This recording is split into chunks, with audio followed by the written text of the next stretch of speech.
தொல்காப்பியம் கேட்கும் அனைத்து தமிழ் உள்ளங்களுக்கும் முதற்கண் என்னுடைய வணக்கம். தொல்காப்பியத்தினுடைய பொருளதிகாரத்தின் செய்யுளியலில் முதல் நூற்பாவில் செய்யுளுக்கு உரிய உறுப்புகளை பற்றி கூறுகிறார். மாத்திரை முதலாக மாத்திரை, எழுத்து, அசை, சீர், அடி, தொடை என்றெல்லாம் சொல்லிக்கொண்டே வரக்கூடியவர் திணை பற்றி இப்போது சொல்கிறார். 13வது உறுப்பு திணை.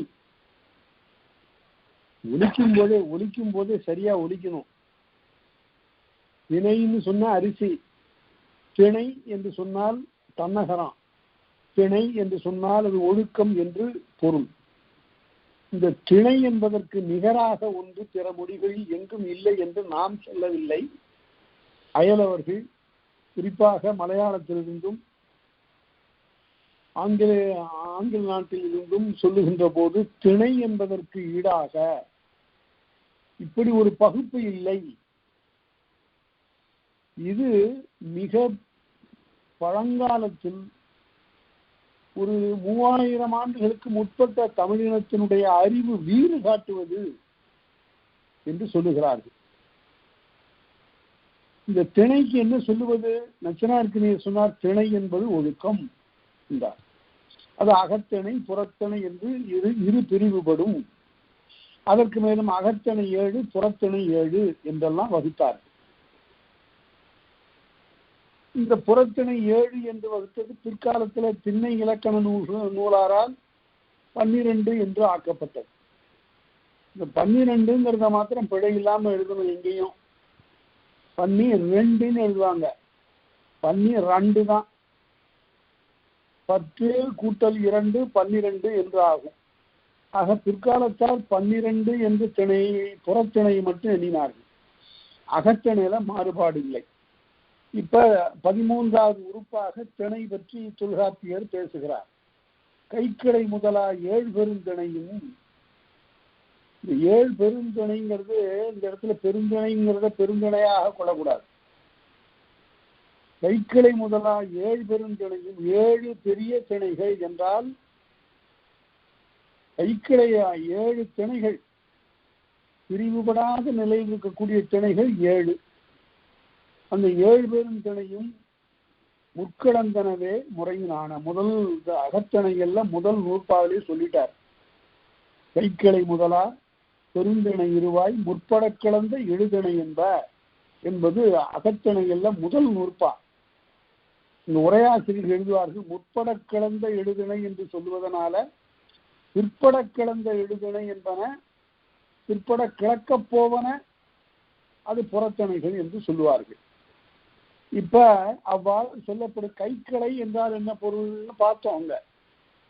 கை என்பது சிறுமை, கைக்குடை என்றால் கைக்குட்டை என்றால் சிறியது என்று பொருள், கை என்றால் தனிமை என்று பொருள், சிறுமை என்று பொருள்.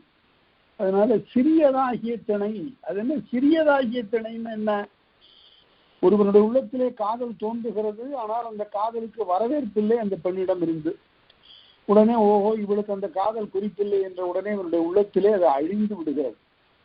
நீரின்கண் தோன்றுகின்ற நீர் முட்டை போல, நீர் குமிழி போல, அது உடனே அழிவது போல இது அழிந்து விடுகிறது. அதனால் சிறு பொழுதே இருப்பதனால் இதனை கைக்கிளை என்று சொன்னார்கள். அதுதான் அதுக்கு சரியான இலக்கணம்.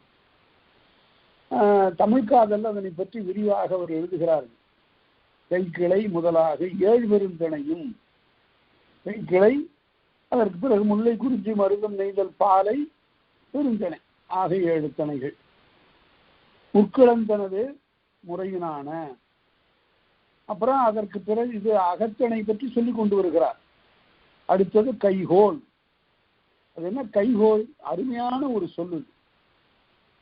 கைகொள்ளப்படுவது, கைக்கொள்ளப்படுவது என்று பொருள். கோள் என்பது முதல் நிலை தெரிந்த தொழிற்பெயர். கொள்ளுதல் என்ற தொழிற்பெயர் கோள் என்று முதல் நிலை மீண்டது அல்லது தெரிந்தது, எப்படி வேணாலும் சொல்லலாம். முதல் நிலை மீண்டதுன்னா முதல் எழுத்து மாறி இருக்கு. கொள்ளுதல்ங்கிறதுல இருக்கிற கோ என்ற குறில் இப்போது கோ என்று நீண்டு இருக்கிறது. அதனால முதல் நிலை மீண்ட தொழிற்பெயர். அந்த கைகோள் 2 வகைப்படும். களவு என்று ஒரு கைகோள், கற்பு என்று ஒரு கைகோள். நாம் வாழ்க்கையிலே கை கொள்ளுகின்ற ஒரு 2 நெறி, ஒன்று களவு, இன்னொன்று கற்பு. தமிழ் இலக்கியம் படிக்கின்ற எல்லாரும் நினைவில் வைத்துக் கொள்ள வேண்டியது, களவு என்பது ஆண்டு கணக்கில் நீடிப்பது அன்று. எனக்கும் அந்த பெண்ணுக்கும் 4 ஆண்டுகளாக இப்படியே ஒரு காதல் இருக்குன்னா அது இல்லை. அவ்வாறு இருப்பது காதல் என்று வேண்டுமானாலும் சொல்லலாம். அது களவு அல்ல, களவு ஆகாது. களவு என்பது சில திங்களிலே முடிவுறுவது. அதை விரைந்து முடிவுக்கு கொண்டு வருவார்கள் தோழி மற்றும் வாயில்கள், பாங்கன் முதலான வாயில்கள். அதனால 14வது உறுப்பாக கைகோல் சொல்லப்படுகிறது. அதுல களவு பற்றி சொல்லுது. களவுன்னா என்ன? காமப்புணர்ச்சியும். அது என்ன காமப்புணர்ச்சி? அதெல்லாம் பார்த்துருக்கிறோம். அதெல்லாம் அருமையான டெக்னிக்கல் டேர்ம், ஒரு கலைச்சொல் இது. காமப்புணர்ச்சி என்பது தெய்வ புணர்ச்சி, இயற்கை புணர்ச்சி என்றெல்லாம் இது சொல்லப்படும். தெய்வத்தினால் ஏற்பட்ட ஒரு புணர்ச்சி. 2 பேர் சந்தித்துக் கொள்கிறார்கள். இறையனார் கலவியல்ல பார்த்தீங்கன்னு தெரியும். அதுதான் விளக்கம். அந்த மாதிரியான ஒரு விளக்கத்தை நாம் பெற்றாலன்றி இந்த பண்பாட்டினுடைய பெருமையை உணர்ந்ததாக ஆகாது. எப்படி என்றால், 2 பேரும் சந்தித்துக் கொண்ட உடனே காதல் வந்து விட்டது என்று சொல்லுவது பிழை என்று சொல்லுவான் இறையனார் கலவியலார். பிறகு அது காட்சி என்பது துணை காரணம். 2 பேர் கண்டு கொண்டார்கள் என்பது துணை காரணம். இந்த 2 பேரும் காதல் கொள்ள வேண்டும் என்று ஒரு ஊழ் இருந்தது, அதுதான் முதற் காரணம். அது பிறவிதோறும் இருந்தது என்று சொல்லுகிறார்கள். இறையனார் கலவியில் அதனை பற்றி சொல்லுகிறது. 2வது நூற்பாவில் உரை அமைந்திருக்கிறது. அதற்கு காட்சி என்பது துணை காரணம். இவர்கள் இவ்வாறு ஒருவரை ஒருவர் சந்தித்துக் கொள்ள வேண்டும் என்பதும் காதல் கொள்ள வேண்டும் என்பதும் முன்னரே அமைந்து கிடந்ததுன்னு எழுதுவான். அமைந்து கிடந்தது, அதுதான் முதற் காரணம். காமப்புணர்ச்சியும் இடந்தலைப்படலும்.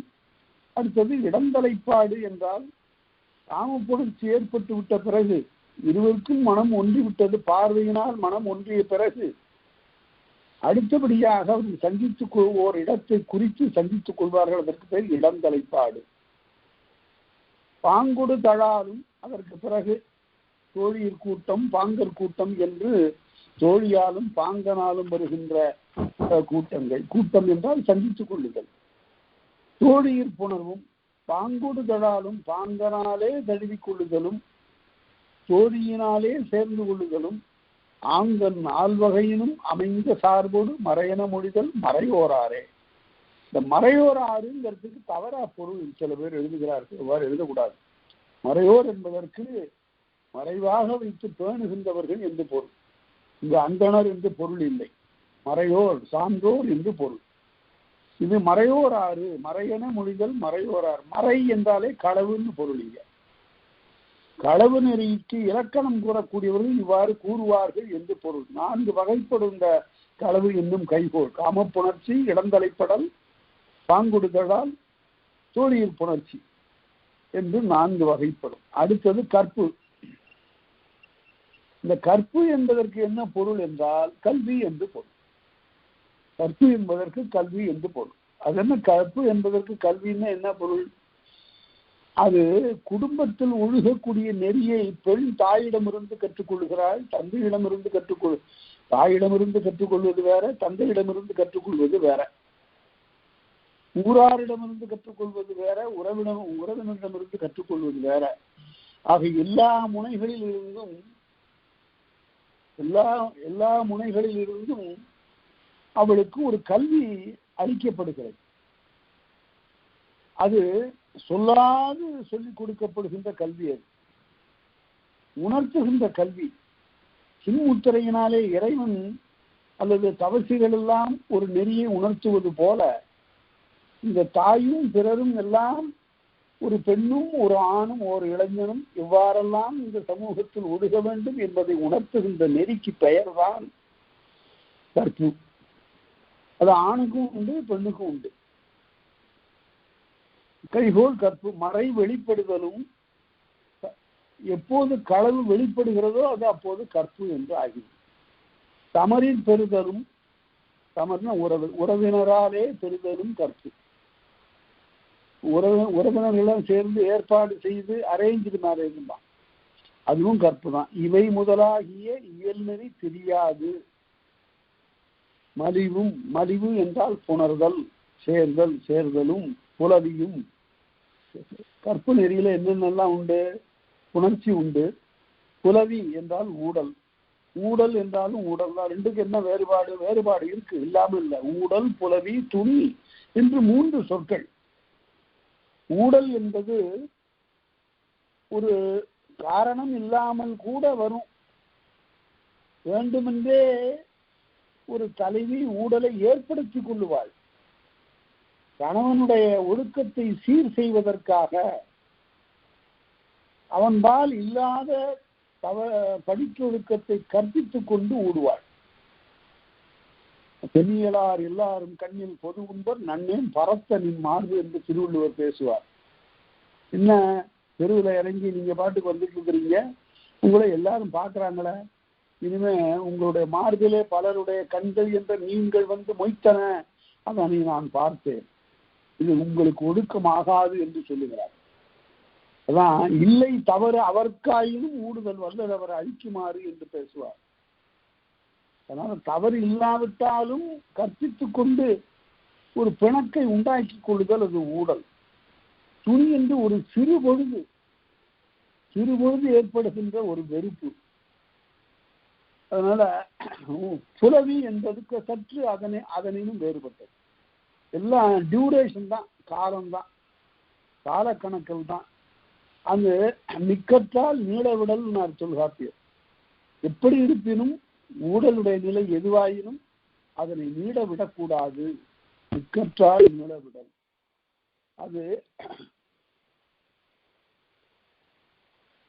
மிக்கற்றால் நீடவிடல் என்று அவர் சொல்லுவார். அடுத்தது களவும் கற்புமே கைகோள் வகையை அது தொகுத்து சொல்றாரு. களவு கற்பு என்று 2 வகையான கைகோள் என்றார். அடுத்தது களவுல யாரெல்லாம் துணை நிற்பார்கள்? கூற்றுக்குரியவர்கள் யார்? களவின் போது பேசக்கூடியவர்கள் வந்து ஒருவருக்கொருவர் உரையாடக்கூடியவர்கள் யார் என்றால் பார்ப்பான். அந்த காலத்துல இந்த பார்ப்பானுடைய செயல் மிக உயர்ந்தது. 2 பேரை பிரிந்திருப்பாரை அவன் சேர்த்து வைப்பான். இருவரிடையே இருக்கக்கூடிய அன்பினை மேலும் பெருக்கி அவர்கள் இருவரும் வாழ்க்கையில ஒன்றுபட செய்வான். இப்படிப்பட்ட செயலுக்குரிய அவனை பார்ப்பன பாங்கன் என்று சொல்லுவார்கள். பார்ப்பான். அடுத்தது பாங்கன். பாங்கன் என்பது பொது, பார்ப்பான் என்பது அவருள் ஒரு வகை. பார்ப்பான், பாங்கன், தோழி, செவிலி. செவிலிங்கிற சொல்லு வளர்ப்பவள் என்று பொருள். இந்த காலத்துல செவிலியர்ங்கிறோம், நர்ஸ். இந்த நர்சிங் தான், அதே தான். செவிலி என்பவள் வளர்ப்பவள். நம்ம சோழ நாட்டிற்கு ஒரு செவிலி இருக்கிறாள், அவள்தான் காவிரி. காவிரியை செல்வ செவிலி என்பார் இளங்கோடிகள். செல்வ செவிலியாகிய காவிரி, மலைத்தலே கடற்காவிரி. பட்டினப்பாலையில அது எப்படி இருக்குதான்? மலையில தோன்றுகிறது, கடல்ல முடிகிறது. மலைத்தலே கடற்காவிரி, அது செல்வ செவிலி என்று பேசுவார் இளங்கோடிகள். தோழி, செவிலி, சீர்த்தகு சிறப்பில் கிழவன் கிடத்தியோடு. கிழவன் என்றால் உரிமையாளன். கிழமை என்பதிலிருந்து வந்தது. மையற்று பண்பு பெயர் கிழமை என்பது, அது உரிமை என்ற பொருள். கிழவன் கிடத்தியோடு அளவியல் மரபில் 6 6 பேர் நன்றாக நினைவிலே வைத்துக் கொள்ளுங்கள். பார்ப்பான், பாங்கன், தோழி, செவிலி, கிழவன், கிடத்தி என்று 6 பேரும் களவு நெறியிலே கூற்றுக்கு உரியவர்கள். அடுத்து கற்பல கூற்றுக்குரியவர்கள் யாரு? பாணன். இந்த பாணங்கிறவன் இசைஞனவன், இசையோடு பாடுகிறவன். பாணன், கூத்தன், ஆடுகிறவன். பாணன், கூத்தன், விரலி, அவள் ஆடல் அரசி, ஆடுகின்றவள். விரலி, பரத்தை, பறந்துபட்டு ஒழுகின்ற ஒடுக்கமுடையவள், அதாவது எங்கனும் சென்று திரியக்கூடிய இயல்புடையவள். தட்டுத்திட்டற்று எல்லா இடங்களுக்கும் சென்று வரக்கூடிய பொதுமகள் பரத்தை. ஆணம் சார்ந்த அறிவர், ஆணம்னா அறிவு, அறிவு சார்ந்த பெரியவர்கள். கண்டோர், வழியடை கண்டோர், பேணுதகு சிறப்பில் பார்ப்பான் முதலாக முதல்ல அப்ப பாணன், கூத்தன், விரலி, பரத்தை, அறிவர், கண்டோர்னு 6 பேரை சொல்லியிருக்காரு. சொல்லிட்டு மேலே பார்ப்பான் முதலாக சொல்லப்பட்ட 6ஐயும் சேர்த்துங்க. ஆக 12 பேர். முன்னுறக் கலந்த அறுவருடைய தொகை தொன்னெறி மரபில் கத்திற்குரியவர். கத்திற்குரியவர்கள் 12. இவர்கள் வாயில்கள். எதுக்கு வாயில்கள்? இருவரிடையிலே தோன்றக்கூடிய காதலை வளர்க்கக்கூடிய வாயில்கள். அடுத்தது கண்டோர் பற்றியது. முதல்ல கண்டோர் பாணன், கூத்தன், விரலி 6 பேரை சொல்லியாச்சு. அப்புறம் முதல்ல சொல்லப்பட்ட 6 பேரு. ஆக 12 வாயில்கள் என்று அறிந்து கொள்ளுக. அடுத்து கூற்றுக்கு உரியர் அல்லாதா, யாரெல்லாம் பேசக்கூடாது, இவர்களெல்லாம் பேசுவதற்கு உரியவர்கள் இல்லை. ஊரும் ஊரார் உடனே காதல தலையிட்டு பேசுவதில்லை. தொல்காப்பியன் எவ்வளவு அழகாக அவர்கள் ஊரார் என்ன செய்யலாம்னா, இப்படி ஒரு களவு நிகழ்ச்சி போய்கொண்டிருக்கிறது என்று அறிந்தால் மூக்கின் உச்சி சுட்டு விரல் சேர்த்து அம்பலும் அலருமாக மொழிவார். அவர்கள் தங்களுக்குள் உரையாடிக் கொள்வார்களே தவிர இவர்களிடம் இதனை பற்றி என்ன காதலிக்கிறீர்களாமே என்று கேட்பது இல்லை. ஊரும் அயலும் அயலாரும் சேரியோரும். இந்த சேரிங்கிற சொல்ல இந்த காலத்துல அதற்கு தவறான ஒரு பொருளை சொல்லிட்டாங்க. சேர்ந்து வாழுகின்ற இடம்தான் சேரி. பார்ப்பனச்சேரி என்று அந்த காலத்துல வழங்கிது. பார்ப்பனர்கள்லாம் சேர்ந்து வாழக்கூடிய இடம் பார்ப்பனச்சேரி. அமணச்சேரி என்றால் அமணர்கள்லாம் சேர்ந்து வாழக்கூடியது அமணச்சேரி, அமணச்சேரி. அதனால வடுகச்சேரி என்று நன்னூல்ல எடுத்துக்காட்டு காட்டுவார். வடுகர்கள்லாம் சேர்ந்து, தெலுங்கர்கள்லாம் சேர்ந்து இருக்கக்கூடிய இடம் வடுகச்சேரி என்று. சேர்ந்து வாழுகின்ற இடம் சேரி. ஆக சேரியோரும் நோய் மருங்கு அறிஞரும். இந்த காதலாகிய நோயினை பற்றி அறிந்தவர்களும் தந்தையும் தன் ஐயும். ஐ என்றால் மூத்தோர், அதாவது உடம்பிறந்தோர், தமையன் என்று பொருள். தன் ஐயும் கொண்டெடுத்து மொழியப்படுதல் அல்லது பிறர் சொல்லி அவர்கள் தெரிந்து கொள்வார்களே தவிர தாமே அங்கிருந்து கூற்று நிகழ்த்துவது இல்லை. இவர்கள் நேரடியாக பேச மாட்டார்கள் என்று சொன்னார். அடுத்தது நற்றாய்க்கு உரிய கூற்று. கிழவன் தன்னோடும் தலைவியோடு பேசுவார், தலைவனோடு பேசுவார். கிழவன் தன்னோடும் கிழத்தி தன்னோடும் நற்றாய் கூறல் முற்ற தோன்றாது. இது மிகுதியாக நிகழாது. ஒரோவழி எப்பொழுதாவது மிக அரிதாக நிகழக்கூடிய ஒன்று இந்த நற்றாய் என்பவள் தலைவனோடு பேசுதலும் தலைவியோடு. என்ன ப்ராப்பர் சேனல்மா அந்த உடனே அவர் செவிலியிடம் தான் சொல்லலாம். செவிலி தான் தன்னுடைய உரிமை பற்றி இவர்களிடெல்லாம் பேசலாம். அதுதான் பின்னாடி சொல்ல போறார். மிகுதியாக நிகழாகுது. கண்டோர் ஒன்றொடி மாதர் கிழவன் கிழத்தியோடு கண்டோர் மொழிகள் கண்டது என்ப. ஒன்றொடி மாதர் என்றால் நற்றாய், செவிலி, தோழி 3 பேரும் கிழவன் கிழத்தியோடு தலைவன் தலைவியோடு கூறப்பெறுவர். இவர்கள் அவர்களோடு கூறப்பெறுவர். அவர்கள் கூறுவதற்கு உரியவர்கள். யாரு? கண்டோர், வழியடை கண்டோர். 2 பேரும் உடன்போக்கு போகின்ற காலத்திலையும் புறப்படுகின்ற காலத்திலையும் பிற நிலைகளிலும் இந்த நற்றாய், தோழி, செவிலி ஆகிய இவர்களோடும் தலைவன் தலைவியரோடும் கண்டோர் பேசுவார்கள். எப்படி என்ன ஏன் எப்படி பேசுவார்கள்? இவங்க தலைவனும் தலைவியும் உடன்போக்கு புறப்பட்டு போயிட்டாங்க, எதுக்க கண்டோர் வந்தார்கள். பார்த்த உடனே அப்ப தலைவன் தலைவியோடு அவர்கள் பேசுவார்கள். தலைவன் தலைவியரே பேசுவார்கள் அவங்ககிட்ட. அம்மா இப்படியே போகலாங்களா, எந்த ஊருக்கு போகலாம்? எம்மூர் அல்லது ஊர் நினைச்சில்லை. அவங்க உடனே சொல்லுவாங்க, எங்க ஊர் தான் இங்க பக்கத்துல இருக்கு, இங்க போங்க, அங்க நல்லா தங்கி இருக்கலாம், அங்கே பாதுகாப்பாக இருந்து விட்டு மறுபடியும் பகற்காலத்தில் உங்களுடைய பயணத்தை தொடங்கலாம் என்று சொல்லுவது உண்டு. அடுத்தது அவங்கள தேடிட்டு செவிலி வருவா. இப்படியே போனாங்களா 2 பேரு, கலித்தொகை 9வது பாட்டுல வர்றது மாதிரி. கண்டீரோ பெருமை பாத்தீங்களா? செவிலியும் வாரு வருவாள். நற்றாய் உரோபடி சில நேரங்களில் நற்றாய் தேடி கொண்டு போக வருதலும் உண்டு. ஆக நற்றாய் தோழி, செவிலி, தலைவன், தலைவி ஆகியோரோடு கண்டோர் உரையாற்றுவதற்கு உரியவர்கள். அடுத்து தலைவன் என்ன சொல்லுவான்? இடைச்சுரமறிந்து கிழவன் கிழத்தியோடு வடக்கியரானையில் கிளத்தற்கு உரியன். போயிட்டே இருக்கும்போது ரெண்டு பேரும் பேசாம போவதில்லை. எவ்வளவுதான் அவன் மனதில் அச்சம் இருந்தாலும் கவலை இருந்தாலும் அப்ப தலைவன் தலைவியோடு பேசுவான். என்ன சொல்லுவான்? ரொம்ப அருமையான பாட்டெல்லாம் இருக்கு நம்மகிட்ட. நுமர்வரின் மறைகுவன்,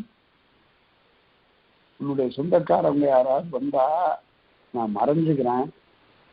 அமர்வரின் பெயர்க்குவன், எவனாவது 4 பேர் வந்து நம்மை பார்த்து மறிக்க வந்தான்னா அத்தனை பேரையும் தூக்கி எறிஞ்சிருவேன். அமர்வரின் பெயர்க்குவன், நுமர்வரின் மறைகுவன் மாயோளே அப்படின்னு. உன்னுடைய உறவினர்கள் வந்தா நான் மறைஞ்சுக்கிறேன். அதாவது இன்னும் தன்னுடைய பொருளாக அவள் ஆகவில்லை. திருமணத்திற்கு வரைவுக்கு பிறகே அவளுக்கு ஒரு முழு உரிமை சார்ந்தவளாக அவள் இருப்பாள். அந்த நிலையில சில சமயத்தில் பெற்றோர்கள் வந்து அழைத்து கொண்டு போய் விடுவதும் உண்டு. அதனால அவ்வாறு இடைச்சுர மருங்கில் கிழவன் கிடத்தியோடு வழக்கியாளையில் கிளத்திற்கும் உரியன். மற்றவர்கள் ஏனையோர் ஒழிந்தோர் கிழவி கிழவன் கிளத்தியோடு மொழிந்தாங்கு உரிய முன்னத்தின் எடுத்து, முன்னம்னா குறிப்பு. தலைவன் தலைவி நீங்கிய மற்ற 12 வாயில்கள் சொன்னதுல தலைவன் தலைவி என்ற 2 பேரை நீக்கி எஞ்சிய 10 பேரும் இடமும் காலமும் குறித்து குறிப்பாக சொல்லுவதற்கு உரியவர்கள். அடுத்தது கேட்போர். மனையோர் கிழவியும் கிழவன் கிழவியும் நினையுங்காலை கேட்கினர் அவரே. தலைவன் தலைவி கூற்றை மேற்குறித்த 10 பேரும் கேட்டற்குரிய. தலைவன் இந்த 10 பேர்த்தையும் பேசலாம், தலைவியும் இந்த 10 பேர்த்தையும் பேசலாம். அதாவது எவ்வளவு ரெஸ்ட்ரிக்டட் டயலாக்னு பார்க்கணும். நீங்க யார் யாரிடம் எப்பொழுது பேசலாம். இதுதான் ஒரு நாடகத்திற்கு உரிய அமைப்பு. இது வாழ்க்கையின் நடப்பியலிலிருந்து எடுக்கப்பட்டது. இப்படித்தான் நாடகம் இந்த வகையில தான் அமைக்கணும். இல்லாட்டா நாடகம் உலக அயலாக போய்விடும். சரி, பார்ப்பார் அறிவர் எந்திவர்களை யாருக்கும் வரையார் யாப்பொடு உணர்ந்தே. இந்த பார்ப்பார் அறிவர் ஆகிய 2 பேரும் யாரிடமும் பேசலாம். அவர்களுடைய பேச்சு எல்லோரும் கேட்டற்குரிய. தலைவி பற்றி அவர்கள் கூறுவதற்கு உரியவர். தலைவி பற்றி கூறுவதற்குரியவர் யாரு? பரத்தை வாயில் என இருவீற்றும் கிளத்தியை சுட்டால் கிளப்பு பயனிலது. இன்னொரு பரத்தை வாயில் ஆகிய இந்த 2 பேரும் தலைவியை சுட்டி பேசாமல் இருக்க மாட்டார்கள். வாயில்கள் நல்ல கருத்துல பேசுவார்கள். பரத்தை தலைவியை வேண்டுமென்றே வம்புக்கு எடுத்து பேசுவார். அதனால் இவர்கள் தலைவி பற்றி கூறுவதற்கு உரியவர்கள். பரத்தை பற்றியும் வாயில்களை பற்றியும் பேசுமிடத்து தலைவியை சுட்டி பேசுகின்ற பேச்சு, சுட்டாது பேசுகின்ற பேச்சு பயனில்லை. சுட்டி பேசா கூற்று பயனில்லை என்று. அதனால தலைவியை பற்றி பேச்சு வந்துடும். அடுத்தது வாயில்களின் கூற்று. வாயில் உசாவே தம்முள் உரிய. மேலே சொல்லப்பட்ட 12 வாயில்கள் தங்களுக்குள் பேசிக் கொள்வதும் உண்டு. அவர்கள் பேசிக்கொள்ளும் போது எதை பற்றி பேசுவாங்க? தலைவியை சுற்றி பேசிக் கொள்வார். அடுத்தது அகிரணை இடத்து பேசுவது. எல்லாம் இதுவரையில எல்லாம் உயர்தனை இடத்து பேசிக் கொள்வதையே சொல்லிக் கொண்டு வந்த ஆசிரியர் சில சமயத்துல அகிரணை இடத்தும் கூட பேசுவது உண்டு. குயில், மயில், தென்றல், நண்டு, வண்டு ஆகியவற்றோடெல்லாம் தலைவனோ தலைவியோ அல்லது பிறரோ பேசுவதெல்லாம் உண்டு. எப்படி? ஞாயிறு திங்கள் அறிவே, சூரியனை பார்த்து பேசுகிற பேச்சு உண்டு. கடிதபு ஞாயிறே பாடறியாதவர்கள் கதழ்வை என கேட்டு, கழிய கதழ்வை என கேட்டு, ஏ சூரியனே நீ அப்படியே சுட்டு எரிப்பாய் என்பது தெரிந்துதான் பேசுகிறேன். என்னுடைய தலைவன் போயிருக்கிற வழியில் அதிகமான வெப்பத்தை கக்காதே, அவனை பாதுகாக்க வேண்டும் என்று ஞாயிற்றிடம் தலைவி பேசுகிறார். ஞாயிறு திங்கள் அதே போல திங்களிடம் பேசுவார். அறிவு தன்னுடைய அறிவோடு பேசுவார். நான் தன்னுடைய வெட்கத்தோடு பேசுவார். கடலே காணல் விலங்கு, இந்த நான் எனக்கு தலையாயிற்றே, நான் இல்லாவிட்டால் தலைவனை தேடிக்கொண்டு போவேனே என்பார். கடலே காணல் விலங்கே மரணே புலம்புரு பொழுதே பொழுது உள்ளே நெஞ்சே அவையெல பிறவும் முதலிய நெறியார். இவை எல்லாவற்றோடும் பேசும். காணலும் கடராது கழியும் கூறாது தேனிமிர் நிர்மலர் புன்னையும் மொழியாது சொல்ல வேண்டுமால் அளவ. அருமையான ஒரு பாட்டு. காணலும் சொல்லாது போய் இந்த கடற்கரை இருக்குத இதை போய் சொல்லுன்னா இது சொல்லுமா? சொல்லாது. காணலும் கடராது கழியும் கூறாது, இங்க இருக்கிற இந்த உப்பும் கழியாது போய் சொல்லுமா? சொல்லாது. காணலும் கடராது கழியும் கூறாது தேனிமிர் நெருமலர் புன்னையும் மொழியாது, தேன் நிறைந்த புன்னை மலர்கள் எல்லாம் பூத்திருக்கக்கூடிய இந்த புன்னை மரமாவது போய் சொல்லுமான்னா அதுவும் சொல்லாது. தேனிமிர் நெருமலர் புன்னையும் மொழியாது. அதனால என்ன சொல்ல வேண்டுமால அளவ. நண்டே நீ போய் சொல்லு, நீ தான் போய் சொல்ல முடியும். தலைவனிடம் நீ சென்று தூது உரைப்பாயாரன். அதாவது தூது, இதெல்லாம் தூது பொருள்கள். தூது அனுப்பலாம். தமயந்தி அன்னத்தை தூது அனுப்பினாள். தென்றல் விடு தூது என்று ஒரு இலக்கியம், அருமையான இலக்கியம் இருக்கிறது. தூதிலே ரொம்ப சிறந்த ஒரு தூது வேண்டும் என்றால் தமிழ் விடு தூது தான். தமிழ் மொழியில இருக்க தூது நூல்களே மிகச்சிறந்த தூது தமிழ் விடு தூது. ஈடு இணை இல்லாத தூது. மொத்தமே 20 பக்கம் தான். முதல்ல ஊவே சாமிநாதையர் திருநெல்வேலிக்கு போகிற காலத்துல அங்க ஏடு கிடைச்சி அதை பார்த்தாரு. ஆஹா, இப்படி ஒரு நூல் இருக்கா அப்படின்னு. இந்த ஏடு பொடித்து போவதற்கு முன்பு அதனை படி எடுத்து அதற்கு பிறகு அவர்கள் ஆராய்ச்சி உரையோடு வெளியிட்டார். நல்ல ஆராய்ச்சி உரை. தூது பற்றி யாராவது படிக்கணும்னா அதற்கு முன்னும் பின்னும் இருக்கக்கூடிய வரலாறுகள், தூது வகை ஆகியவற்றையெல்லாம் பற்றி ஐயர் அவர்கள் அருமையான ஒரு ஆராய்ச்சி கட்டுரை வந்து எழுதி சேர்த்திருக்கிறார்கள். தமிழ் விடு தூது விலையே 20 ரூபாய்க்கு இப்படி ஒரு புத்தகம். அதனால தமிழ் விடு தூது வாங்கி படிச்சு பாருங்க. தமிழுக்கு கிடைத்த செல்வங்கள்ல ஒன்று தமிழ் விடு தூது. என்ன குறைன்னு கேட்டா அந்த நூல்ல எழுதியவருடைய பெயர் தெரியல.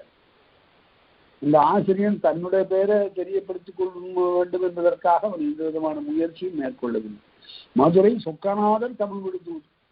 சொக்கநாதர்கிட்ட இந்த தமிழை தூது அனுப்புறான் தலைவி, அதுதான் தமிழ் விடு தூது. ஆகவே இது போல எல்லாருக்கும் தூது வந்திருக்கு. புகையிலை விடு தூது இக்காலத்தில் எழுதப்பட்டது. புகையிலை ஒரு போதை பொருள், அதை தூது விடுறான் ஒருத்தன். காக்கை விடு தூதுன்னு எழுதினாரு திருமுறை செல்வர் வெள்ளைவாரணர். கழுதை விடு தூது உண்டு. காக்கை விடு தூதுன்னு ராஜாஜியினுடைய காலத்துல இந்தி திணிப்பு ஏற்பட்ட போது வெள்ளைவாரணர் காக்கை தூதாக பாடினார். அருமையான ஒரு இலக்கியம் தான் அதுவும். அதே போல இப்படி பாடுறது உண்டு. இந்த தூதுல தான் ரொம்ப சுவையான கற்பனைகள்லாம் வரும். ஒரு தனிப்பாடல் திரட்டுல இருந்து மறக்க முடியாத ஒரு பாட்டு நான் அடிக்கடி சொல்லுவதற்கு சொல்லியிருக்கிற முந்தி கூட, ஓடும் மேகங்களே ஓடாத தேனி ஒரு கூடு வருகிறது என்று கூறுங்கோ. இது வந்து நந்தி கலம்பகத்தில் இருக்கிற பாட்டு, தனிப்பாடலில் இடம்பெற்றிருக்கிறது. ஓடுகின்ற மேகங்கள் ஓடாத தேனி ஒரு கூடு வருகிறது என்று கூறுங்கோ அப்படின்னு. பேரு வேகமா தான் போயிட்டு இருக்கு, அது ஓடுறது மாதிரி அவனுக்கு தெரியல. இவங்க மேல பாக்குறான், மேகம்னா அங்கேயே தான் நிக்குது, ஆனா அது ஓடிட்டு இருக்கிறது மாதிரி இருக்கு அவனுக்கு. அதனால அதெல்லாம் சொன்னான். எங்க போச்சு பாருங்க அந்த உணர்ச்சி. ஓடாத தேரில் ஒரு கூடு வருகிறது என்று, ஒரு எலும்பு கூடு வருதுன்னு போய் சொல்லு தலைவிட்டார். ஏன்னா உயிர் முன்னாடியா அவட்ட போயிட்டு. இந்த பாட்டை பார்த்துட்டு தான் கண்ணதாசன் வந்து திரைப்படத்துக்கு பாட்டு எழுதுகிற போது, ஓடும் மேகங்களே ஒரு சொல் கேளீரோ அப்படின்னு அருமையான ஒரு பாட்டு. இந்த பாட்டை சில சமயத்துல இலக்கியங்கள்ல இருந்து இருக்கக்கூடிய பாடல்களை எடுத்து தன்னுடைய மொழியில மாற்றி இன்னும் கற்பனையை கூட்டி சொல்வதில் கண்ணதாசனுக்கு நிகரான ஒரு ஆசிரியரை பார்க்க முடியல. அதனால்தான் நான் ஒரு கட்டுரை எழுதுகின்ற காலத்தை எழுதினேன். கண்ணதாசனுக்கு பிறகும் கூட திரைப்பட உலகில் பாடல்கள் இருக்கின்றன, ஆனால் கவிதைகள் இல்லை. அவர் பாட்டை வந்து கவிதையாக எழுதினார். அதுல வந்து தத்துவ பொருள் சேர்ந்துடும். மற்றவர்கள்லாம் சொல்லாத செய்திகள்லாம் அங்கு வரும். வாழ்க்கை தத்துவங்கள் எல்லாம் நிறைய இடம்பெறும். அதனால இந்த தனிப்பாடல்களுடைய பல பாடல்களை அவர் மாற்றி இருக்கிறார்கள். பல பாடல்கள் இலக்கியமாக இருக்கக்கூடிய பாடல்களை எல்லாம் மக்கள் வழக்கிற்கு கொண்டு வந்திருக்கிறார். அடுத்தது 17வது களம். களம் என்பது இடம். ஒரு நெறிப்பட்டாங்கு ஓரியல் முடியும் கரும நிகழ்ச்சி இடனென மொழிவ. ஒரு நிகழ்ச்சிக்குரியது. காதலருக்கு முதற்கண் காட்சி தொடங்கி ஐயம், தெளிவு, துணிவு, புணர்ச்சி, நயத்தல், பிரிவு, அச்சம் என்று இப்படி பலவாறாக தொடர்ந்து நிகழ்வதற்குரிய ஒரு நிகழ்வுக்குரிய இடம் அதுதான் களம் எனப்படும். நிறை கவர்தலுக்கு அதே ஒரு புறக்கணையில நிறை கவர்தலுக்கு ஒரு இது உண்டு. நிறை கவர்தல் முதலாக பாதியீடு வரையில அது ஒரு களம். ஆக அகத்திணைக்கென்று ஒரு களம், புறத்திணைக்கென்று ஒரு களம் இருக்கிறது. அடுத்தது காலம். காலம் என்பது 3 என்று அங்கும் சொல்லுதிகாரத்தையும் சொன்னாரு. இன்னும் இறப்பே நிகழ்வே எதிரது என்னும் திறத்தியல் மருங்கின் தெளிந்தனர். அது பொருள் நிகழ்வு உரைப்பது காலமாகும். அதனால திறத்தியல் மருங்கின் தெளிந்தனர் உணர தெளிவாக உணர்கின்ற வகையில காலத்தை சொல்லும். இந்த காலம் இருக்கிற இதனை பற்றிய இலக்கணம் சரியாக ஆழ்ந்து உணரத்தக்க. இந்த கால ஞானத்துக்குரிய வாய்பாடுகள் எல்லாம் பல சமயங்கள் அதற்குரிய காலத்தை காட்டாமல் போய்வது உண்டு. எப்படின்னு கேட்டா, நின்றான் இறந்த காலம், நிற்கின்றான் நிகழ்காலம், நிற்பான் எதிர்காலம், இடைநிலைகளை பார்த்து சொல்லிடுறோம். சில சமயத்துல விகுதி கொண்டு காலத்தை சொல்லுவோம். செய்வோம் அப்படிங்கிற இடத்துல ஈறு கொண்டு சொல்லுவோம். செய்கும் ஆகியவைகள் எல்லாம் அந்த ஈறுகை கொண்டு காலத்தை சொல்லுவோம். ஆனால் இப்படி பேச்சு வழக்கவையெல்லாம் நிலையாக நிற்பதில்லை. நேற்று நான் அங்கே நிற்கின்றேன்,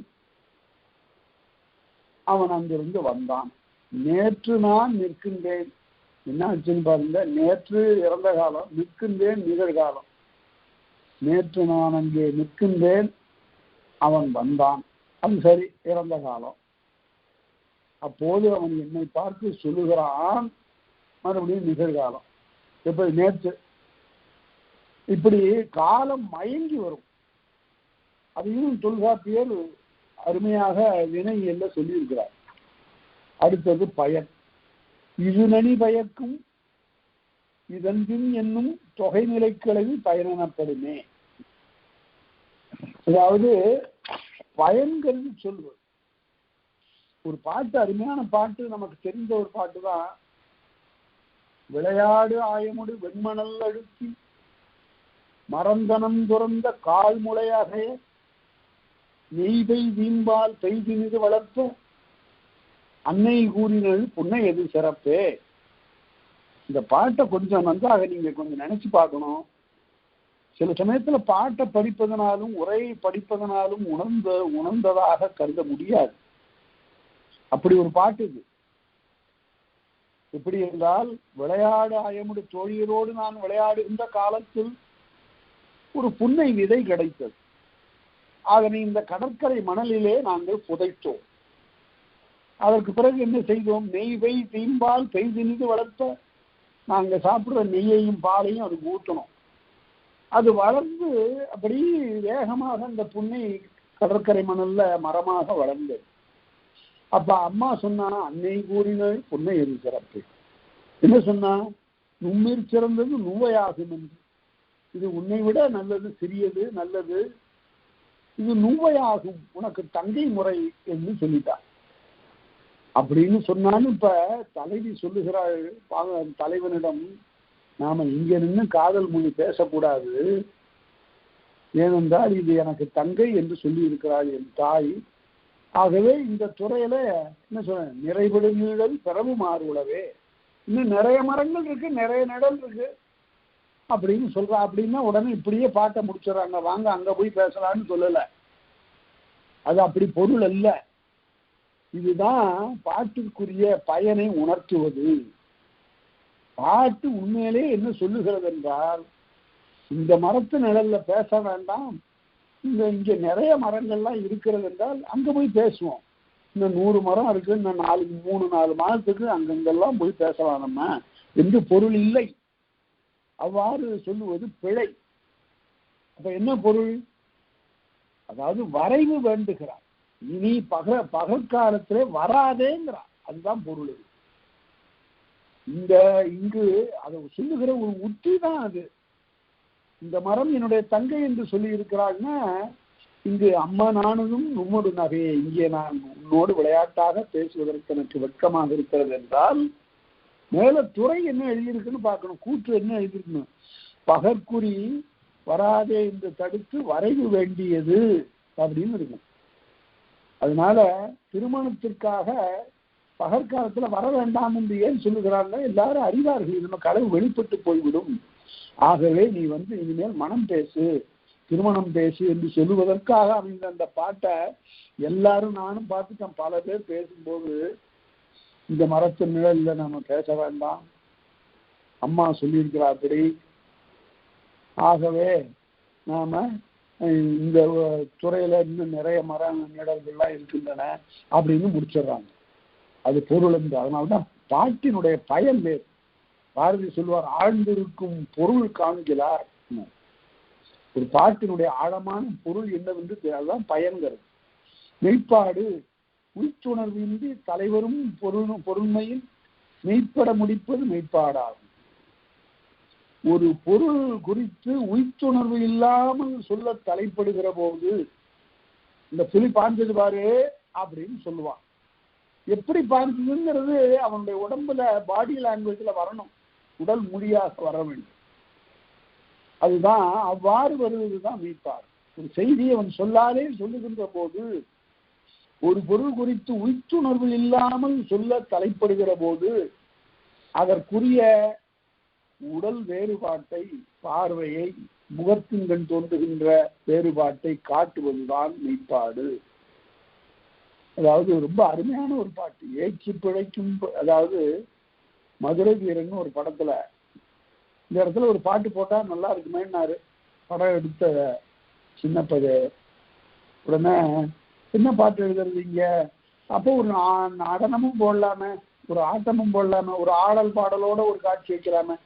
உடனே பாட்டு எழுதணும்னா உடனே 5 மணித்துளியில ஒரு பாட்டு சொல்லிட்டாரு கவிஞர் கண்ணதாசன். ஏச்சி பிழைக்கும் பிழைப்பு சரிதானா அப்படிங்கிறதுல அந்த ஏச்சின்னு போட்டாரு. அடுத்த வரி என்ன போடுறாருன்னு பார்த்தா, அந்த செய்யுள் கவிதை எழுதுகின்றவர்களுக்கு தான் அது வரும். சினிமாவுக்கு பாட்டு எழுதக்கூடியவர்கள் எல்லாரும் அப்படி எழுதிட முடியாது. ஏச்சி பிழைக்கும் பிழைப்பு சரிதானா அப்படின்னு கேட்டுட்டு, நாச்சியப்பா செங்கிலி கருப்பா பூச்சி காட்டும் போக்கிரி சுப்பான்னா. நாச்சியப்பா செங்கிலி கருப்பா பூச்சி காட்டும் போக்கிரி சுப்பா, மூட்டை அடித்தால் விடுவேனா அப்படின்னா. இந்த ஏச்சி நாய்ச்சி பேச்சுன்னு வருது பாருங்க, அது இயல்பா ஒரு 5 மணித்துளிக்குள்ளார சரஞ்சரமா அந்த பாட்டு முடிஞ்சு போச்சு. அவர் சொல்ல ராம கண்ணப்பன் எழுதிட்டார். அதனால அவ்வாறு வருவதுதான் எதுகையோடு வருகிறது. அந்த இடத்துல அவர் சொன்னார், ஏன் இந்த இடத்துல ஆடல் போடணும்னு சொன்னா, நான் என்னதான் சொற்கள் சொல்லி இருந்தாலும் கூட அதை ஆடி காட்டினால்தான் நன்றாக இருக்கும் என்பதற்காக அவர் சொல்ல அந்த இடத்துல ஒரு ஆடல் அமைந்தது. அதனால ஆடல் பாடல் இந்த ரெண்டும் அவ்வளவு நெருங்கிய உறவுடையன. அது மெய்ப்பாடு காட்டுவதற்காகவே இந்த ஆடல். நகை முதலான 8, இந்த 8 வகையான மெய்ப்பாடு. எண்வகை இயல் நெறி பிழையாதாகி நகையே அழுகை இடிவரல் மறுக்கை அச்சம் பெருமிதம் வெகுளி உவகையோடு அப்பால் 8 மெய்ப்பாடு என்பதுன்னு நாம படிச்சோம் மெய்ப்பாட்டியல். இவை 8 மெய்ப்பாடு. எச்சம் சொல்லோடும் குறிப்போடும் முடிவுகொள் இயற்கை புள்ளிய கிளவி எச்சம் என்ப. ஒரு பாட்டுல சொற்கள் சொல்லாத பொருள் இருக்கும், அதுக்கு பேர் தான் எச்சம். உள்ளார ஆழ்ந்து துருவி பார்த்தாதான் தெரியும். நல்ல எடுத்துக்காட்டுக்கு குறுந்தொகையில அகவன் மகளே பாடுக பாட்டே, மனவுக்கோப்பன்னு நன்னெடும் பூந்தல் அகவன் மகளே பாடுக பாட்டே, இன்னும் பாடுக பாட்டே, அவர் நன்னெடுங்குன்றம் பாடிய பாட்டு. குறப்பெண்ணே பாடு பாட்ட, நீ பாடிய நல்லாதான் பாடின. அவருடைய மலையை பாடினா அல்லவா, அந்த பாட்டையே பாடு, அதே நல்லா இருக்கு. அவரா உடனே தாய் கேட்கிறார், அவரா யாரு, இங்க யாரு, அவர் ஒருத்தர் வந்திருக்கிறாரு, தலைவியினுடைய நோயை பற்றி நான் குறி கேட்கின்ற போது அவர்னு சொல்லுகிறாயே, அவர் மலை என்று சொல்லுகிறாயே. அதுதான் ஆழ்ந்திருக்கக்கூடிய பொருள், எச்ச பொருள். குறுகும் உண்டு தான் மனங்க ஞானதேன்பார் குறுந்தொகை. நானும் அவனுமாக களவு நெறியிலே ஈடுபட்டிருந்த காலத்து, ஒருவருக்கொருவர் அன்போடு உரையாடி கொண்டிருக்கின்ற காலத்து, நான் அச்சத்தோடு சுற்றும் யாராவது பார்க்கிறார்களா என்று பார்த்தபோது ஒரு குறுகு பறவை இருந்தது, அதனால் எனக்கு நாணம் மிகுந்ததுன்னா. அப்புறம் என்ன சொல்றா, ஐயோ அன்னைக்கு அந்த குறுகு கூட எங்களை பார்க்காம போயிடுச்சேன்னு அப்புறம் வருத்தப்படுறான். குறுகு பார்க்குமோ என்று அச்சப்பட்டா முதல்ல, பிறகு குறுகும் பார்க்காமல் போய்விட, அதுவும் மீனை பார்த்து கொண்டிருந்தது. அவ்வாறு சொல்லுவது அதுதான் எச்சம் என்று பொருள். முன்னம் என்பது ஒரு அருமையான ஒரு குறிப்பு மொழி என்று பொருள். முன்னம்ங்கிறதுக்கு முன்னத்தால் உணர்வ, குறிப்பினாலே அறிவார்கள். இவ்விடத்து இம்மொழி இவருக்கு உரிய என்று, இன்னன்னார் இந்தந்த இடத்துல இப்படி இப்படி உரைக்கலாம் என்று அவ்விடத்து அவரவர்க்கு உரைப்பது முன்னம். அதனால இன்னென்ன குறிப்போடு இன்னென்னார்கள் இன்னென்ன இடத்துல பேசலாம் என்று சொல்லுவதுதான் குறிப்பு. யார் இவன் எம் கூந்தல் கொள்வான் கரிச்சோழவன், அதாவது உரிமை உடைய காதலன் அங்கிருந்து அவருடைய கூந்தலை பற்றுகிறான். கூந்தலை பற்றுகின்ற உரிமை கணவனுக்கு மட்டுமே உண்டு. அந்த கூந்தலை அவன் பற்றுகிற போது அவள் ரொம்ப மன வேறுபாடு உற்றவள் போல் நடிக்கிறாள். யார் யாவன் என்னுடைய கூந்தலை பிடிக்கிறவ அப்படின்னு கேட்கிறான். முறை உடையவன், அன்புடையவன், தன்பால் காதல் கொண்டவன், அவன்தான் பற்றுகிறான் என்றாலும் கூட அயலான் போல ஒரு பிணக்கை காட்டுகிறாள். யார் இவன் என் கூந்தல் கொள்வான் அப்படின்னு. இது ஒரு வகையான பேச்சு, நாடக பேச்சு, உரிமை பேச்சு. இதுக்கு பேர் முன்னம். அதே போல நகை கூட்டம் செய்தான கல்வன் மகன், இந்த திருட்டு பய மகன் நகை கூட்டம் செய்தான்னு வரும். இவ்வாறெல்லாம் விளையாட்டாக பேசுவது என்று அதற்கு பொருள். உரிமையின் காரணமாக பிறந்த உறவு சொற்கள். அடுத்தது பொருள் வகை. இன்பமும் இடும்பையும் புணர்வும் பிரிவும் ஒழுக்கமும் என்றிவை இழுக்கு நெறியின்றி இதுவாக இத்தனை உரிப்பொருள் இன்னாது பொதுவாய் நிற்றல் பொருள் வகை என்ற. அதாவது பாடும்போது முல்லை குறிஞ்சி மருதம் நெய்தல் என்று சொல்லி மன உணர்ச்சிகளை பற்றி எல்லாம் பாடுவார்கள். அப்படி பாடுகின்ற பாட்டுல இன்பமும் இடும்பையும், இடும்பை துயரம், புணர்வும் பிரிவும் ஒழுக்கமும் என்றிவை இழுக்கு நெறியின்றி, பாட்டிற்குரிய உரிப்பொருளாகிய புணர்தல் பிரிதல் இருத்தல் இறங்கல் ஊடல் என்ற அல்ல, அவையெல்லாம் பாட்டில் இடம்பெறுகின்ற நெறியிலிருந்து மாறாமல் பொதுவாக சில வார்த்தைகள் வரும், சில சொற்கள் வரும். மருமாகுந்து நாட்டில் போகிய வரலாற்று செய்திகள்லாம் வரும். அவையெல்லாம் பொருள் வகை, பொதுவாக நிற்கும் பொருள் வகை.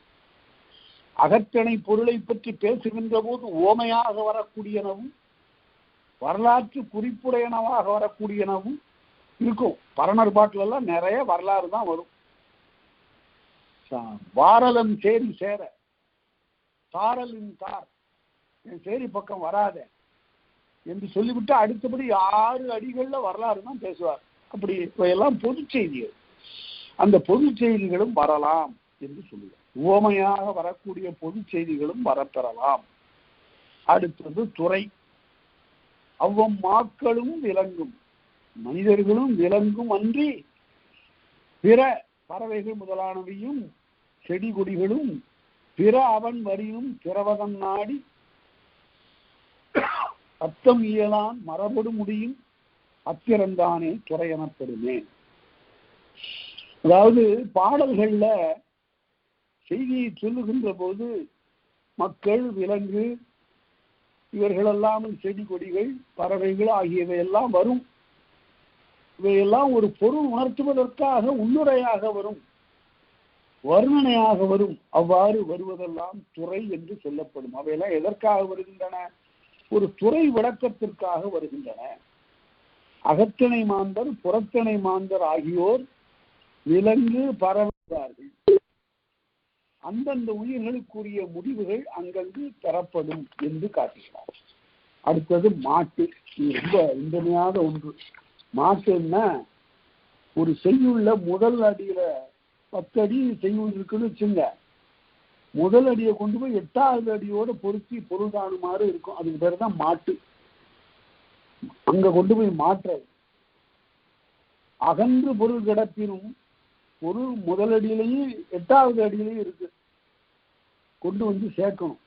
அகன்று பொருள் கிடப்பினும் அணுகிய நிலையிலும் பக்கத்திலையும் இருக்கும். இயன்று பொருள் முடிய தந்தனர். எங்கு பொருள் முடிவு சரியாக வருகிறதோ என்று ஆராய்ந்து சேர்த்தல் மாட்டு என முடிவ பாட்டியல் வழக்கில் அதை மாட்டு என்று சொல்லுவார்கள் என்று. எப்படின்னு கேட்டா பொருளாதாரப்படையில பாத்தீங்கன்னா, முரசு முழங்கு தானை மூவரும் கூடி அரசவை இருந்த தோற்றம் போல பாடல் பற்றிய பயனுடையளால் கோடிய தலைவர் கொண்டது அறின அப்படின்னு சொல்லி கடைசியில, அரசே பலகாலம் நாங்கள் பட்டினி கிடந்தோம், இது எங்களுடைய இன்னையை தீர்ப்பதற்குரியவர்கள் எங்கே இருக்கிறார்கள் என்று தேடி தேடி பழுமரம் நாடுகின்ற பறவை போல அலைந்தோம் அப்படின்லாம் சொல்லி கடைசியில நீயே எங்களுடைய இன்னையை தீர்க்க பிறந்தாய், ஆகவே உன்னை தேடி வந்தோம் என்று கடைசியில பாட்டை முடிக்கிறார். அதனால பாட்டினுடைய முடிவு 129வது அடியில் இருக்கு. முதல் 17வது அடியில் இருக்கிறதுக்கும் 129வது அடியில போய் பாட்டினுடைய முடிவு. இதுக்கு பேரு மாட்டுன்னு பேர். அதாவது மாட்டும் எச்சமும் நாட்டமின்றி நச்சினா இருக்கிறீர் இந்த மாட்டுங்கிற ஊற்றிய அளவில்லாம பயன்படுத்தி பாட்டை அங்கேயும் இங்கேயுமா 1வது அடி 8வது அடி 8வது அடி 35வது அடின்னு இப்படி எல்லாம் போட்டு குழப்பிட்டாருங்கிறதுனாலதான் சில சமயத்துல நச்சினாருக்கினுடைய உரை பொருத்தம் இல்லைன்னு சொல்லிடுவாங்க. அதனாலதான் பட்டினப்பாலைக்கு நச்சினாருக்கிற உரை எழுதியது சரியில்லை என்று கருதி ஆசிரியர் மறைமலையடிகளை பட்டினப்பாலை ஆராய்ச்சி உரை என்று உரை எழுதினார். அதுல மாட்டுங்கிற உத்தி இல்லாம உரை எழுதி இருக்கிறார்கள். அடுத்து வண்ணம். வண்ணம் தானே 4 என்பது. வண்ணம் என்பது 20 வகைப்படும். வண்ணம் என்பது சந்தம், ஓசை. அவைதான் பாவண்ணம், தாவண்ணம், வல்லிசை வண்ணம், மெல்லிசை வண்ணம், இயைபு வண்ணம், அளவடை வண்ணம், நெடுஞ்சீர் வண்ணம், குறுஞ்சீர் வண்ணம், சித்திர வண்ணம், நலிவு வண்ணம், அகப்பாட்டு வண்ணம், புறப்பாட்டு வண்ணம், ஒழுகு வண்ணம், உருவு வண்ணம், எண்ணு வண்ணம், அகைப்பு வண்ணம், தூங்கல் வண்ணம், ஏந்தல் வண்ணம், உருட்டு வண்ணம், முடுகு வண்ணம் என்று ஆங்கணமறிய அறிந்திசினோரே 20 வண்ணங்கள். பாவேந்தர் பாரதிதாசன் சொல்லுவார், வண்ணம் பாடி கொண்டிருக்கும் என் வாய், என்னுடைய வாய் சந்த பாடல்கள் அப்படி இசைத்துக் கொண்டே இருக்கும். நான் பாடிய அந்த பாடல்கள் தானே இன்று பல தலைவர்களுடைய வீட்டு தொட்டில்ல பிள்ளையை ஆட்டுவதற்கு பயன்படுகின்றன. நான் பாடிய பாடல்கள் தானே பல திருமண நிகழ்ச்சிகளிலே பாடப்பெறுகின்றன ரொம்ப செருக்கோடு சொல்றார். இல்லையெனில் அவருக்கு பாட்டு வேறு எங்கே கிடைக்கும் அப்படிங்கிறார். அவருக்கு வேறு வழி ஏது அப்படின்னு கேட்கிறார். இதே சொற்க வேறு வழி ஏது அவருக்கு? அப்படி அவ்வளவு பாடியிருக்கிறார். எல்லா நிகழ்ச்சிகளுக்கும் உரிய பாடல்களை அவர் பாடியிருக்கிறார்.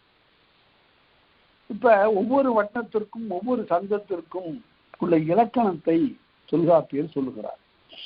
ஏறத்தாழ செய்யுளினுடைய இறுதி பகுதி பாவண்ணம் சொற்சீர்த்தாகி நூற்பாப்பையும், அது பாவண்ணம்னா பறந்து செல்வது என்று பொருள். அது பாட்டுக்கு போகுது. சொல்லே சீராக நூலில் இடம்பெறுவதற்கு பெயர் தான் பாவண்ணம். எந்த சிக்கலும் இல்லை. 2 சொல் இருக்கும், 2 முழு சொல்லா இருக்கும். சொல்ல வெட்டி கிட்டி எல்லாம் பார்க்குற நிலையெல்லாம் கிடையாதுங்க. கொல்லே ஐயம்னார், அவ்வளவுதான். இது இவர் தான் பாவண்ணம். கொல் என்றால் ஐயம் என்று பொருள். அங்கு நிற்பது மனிதர்கள் அல்லது கட்டைகொல் அப்படின்னா கொல்லுங்கிறது ஐயம், ஐய பொருள். கொல்லே ஐயம்னு ஒரு நூற்பாடு இருக்காரு. இதுக்கு பேர் தான் எல்லே இலக்கம். எல் என்பது விளக்கமாக இருப்பது. இவ்வாறு ஒரு ஒரு சொல்லே ஒரு சீராக வருவதற்கு பெயர் பாவண்ணம். அடுத்தது தாவண்ணம். அது இடையிட்டு வந்த எதுகையுடையது. எதுகைன்னு தெரியும் உங்களுக்கு. இரண்டாம் எழுத்து ஒன்றி வர தொடுப்பது எதுகைன்னு பார்த்தோம். இடையிட்டு வந்த எதுகைன்னா முதல் அடியிலும் மூன்றாம் அடியிலும் தான் எதுகை வரும். வழக்கமா ஒரு பாட்டுக்கு 4 அடின்னா 4 அடியிலையும் ரெண்டாவது எடுத்து ஒன்றி வரணும், அது எதுகைன்னு பேரு. ஆனா இந்த தாவண்ணத்துல முதல் அடியிலையும் மூன்றாவது அடியிலையும் தான் எதுகை வரும். எப்படி? தோடார் எல்வடை நெகிழ நாளும் நெய்தல் உங்கன் பைதல கடுல ரெண்டாவது அடி. மூன்றாவது அடி வாடா. முதல் அடியில தோடார், மூன்றாவது அடியில வாடா. இதுதான் எதுகை. இரண்டாவது எழுத்து ஒன்றி வந்திருக்கிறது, தகரம் ஒன்றி வந்திருக்கிறது. இவ்வாறு வருவதற்கு பெயர் தாவண்ணம் என்று பெயர். அடுத்து வல்லிசை வண்ணம். வல்லெழுத்துக்களே இடம்பெறுமானால் அது வல்லிசை வண்ணம் ஆகும். எப்படி? மட்டிட்ட புன்னையங்கானல் மடமயிலை, மட்டிட்ட புன்னையங்கானல் மடமயிலை கட்டிட்டங்கொண்டான் கபாலீஸ்வரம் அமர்ந்தான். ஞானசம்பந்தருடைய தேவாரம். மட்டு கட்டு என்று இவ்வாறு வல்லெழுத்துக்கள் சேர்ந்து வருவதற்கு பெயர் வல்லெழுத்து எதுகை. கலிங்கத்து பரவாயில்ல. எடு எடு என எடுத்ததோர் இகலொலி கடலொலி இகக்கவே அப்படிம்பார். எடு எடு என எடுத்ததோர் கடலொலி இகக்கவே. விடு விடு பரிகரி குழாம். எடு எடு விடு விடு. இவ்வாறு வருவதற்கு பெயர் வல்லிசை வண்ணம், வல்லெழுத்துக்கள். அடுத்தது மெல்லிசை வண்ணம். மெல்லெழுத்துக்களால் வருவது பொன்னின் அன்ன பொன்னை நுண்காது.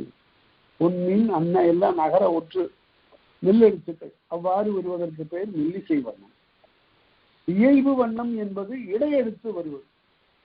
உடலும் யாழும் அமிழ்தும் குழைத்தனும் மழலை கிளவிக்கு ஒவ்வாதாகி அப்படின்னு வருகிற போது இடையெழுத்துகளா வந்துருச்சு. அவ்வாறு வருவதற்கு பெயர் இயைபு வண்ணம்.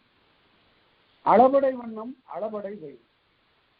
அளபடை வண்ணம் என்பது அளபடை இடம்பெறுவது.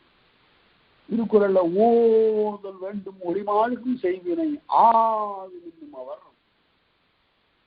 அதாவது ஓதல்னா உருவுதல், நீங்குதல், கைவிட்டு விட வேண்டும். எதை? ஒளிமாழ்கும் செய்வினை. நமக்கு புகழ் தராத செயல்களை நாம் கைவிட வேண்டும். யார் கைவிட வேண்டும்? ஆது என்னும் அவர். மேலே மேலே முன்னேற வேண்டும் என்று கருதக்கூடியவர்கள் படி தரக்கூடிய செயல்களை கைவிட வேண்டும். இதுக்கு 2 அளபடை போட்டார், 2 அடியில. அதுதான் அளபடை வண்ணம். நெடுஞ்சீர் வண்ணம் நெட்டெடுத்து பயிலும். யாதும் ஊரே யாவரும் கேளு. யா ஊ யா கே எல்லாம் நெடிலா வருது பாருங்க மோனையில. அவ்வாறு வருவதற்கு பெயர் நெடுஞ்சீர் வண்ணம். குறிஞ்சீர் வண்ணம் குற்றெழுத்து பயிலும். ஒரு நெடில் கூட வராம எழுதுவாங்க. குரங்குடை பொலிந்த கொய்சுவர் புறவி. ஒரு நெடில் கூட இல்லை. அதாவது வளைந்த கழுத்து மயிரினை உடைய தலையாட்டம் மிக்க குதிரை. இந்த இடத்துல ஒரு நெடில் கூட வராமல் குற்றெழுத்தா வந்தது. அது எவ்வாறு வருவது? குறிஞ்சீர் வண்ணம். சித்திர வண்ணம். சித்திர வண்ணம் நெடியவும் குறியவும் நேர்ந்துடன் வரும். நெட்டெழுத்தும் வரும், குற்றெழுத்து வரும், 2ம் வருவதற்கு பெயர் இவ்வாறு சித்திர வண்ணம். சாரல் நாட நீ வரலாறே, சூரல் பம்பிய சிறுகாஞ்ஞாரே, சூரத மகளிர் ஆரணங்கினரே, ஆரலையனே ஞானஞ்சுவலே, சாரல் நாட நீ வரலாறே. இதுல குற்றெழுத்து வந்தது, நெட்டெழுத்து வந்தது. அவ்வாறு வருவதற்கு பெயர் சித்திர வண்ணம். அடுத்தது நலிவு வண்ணம். நலிவு வண்ணம் என்றால் ஆயுத எழுத்து பயின்று வருவதற்கு பெயர் நலிவு வண்ணம். அகாமை செல்வத்துக்கு யாதெனின், செல்வம் குறைவுபடாமல் இருக்க வேண்டும் என்றால் என்ன செய்யணும்? அசுதல் என்றால் சுருங்குதல். அகாமை செல்வத்துக்கு யாதெனின், செல்வம் சுருங்கக்கூடாது என்று கருதினால் வெகாமை வேண்டும் திறன் கைப்பொருள். மற்றவனுடைய கைப்பொருளை வெகாமை வேண்டும், வெகாமை விரும்பாமை வேண்டும். இன்னொருத்த பொருளுக்கு ஆசைப்படாமல் இருந்தாலே தன்னுடைய செல்வம் தழைக்கும் என்ற அந்த செய்தியை சொல்வது ஆயுத எழுத்து வந்ததுனால இதுக்கு பேர் நலிவு வண்ணம். அடுத்தது அகப்பாட்டு வண்ணம். அகப்பாட்டு வண்ணம் முடியாத்தன்மையும் முடிந்தது நேற்றே. அது முடியாதது போல தோன்றி முடிவதுதான் அகப்பாட்டு வண்ணம். உங்கண் பசப்பது எவன்கொல்லனாய், உன்னுடைய மையுண்ட கண்கள் எல்லாம் பசலை வாய்கின்றதே, இது எதனாலம்மா சொல்லுமா அப்படின்னு சொல்லுமான்னு கேட்கிறாள. இது இன்னும் முடியலையே, அவ என்ன விடை சொல்லலையெல்லாம் பார்க்க கூடாது. அதாவது உன்னிடத்து பசலை தோன்றியதை நான் தெரிந்து கொண்டேன் என்று அவ சொல்லிட்டா, பொருள் முடிஞ்சு போச்சு. ஆனா முடியாதது போல எவன் கொல்லன்னாய் என்ன செய்தி அப்படின்னு கேட்கிறான். விடை தேவையில்லை, விடை சொல்லாமலே தெரியும்.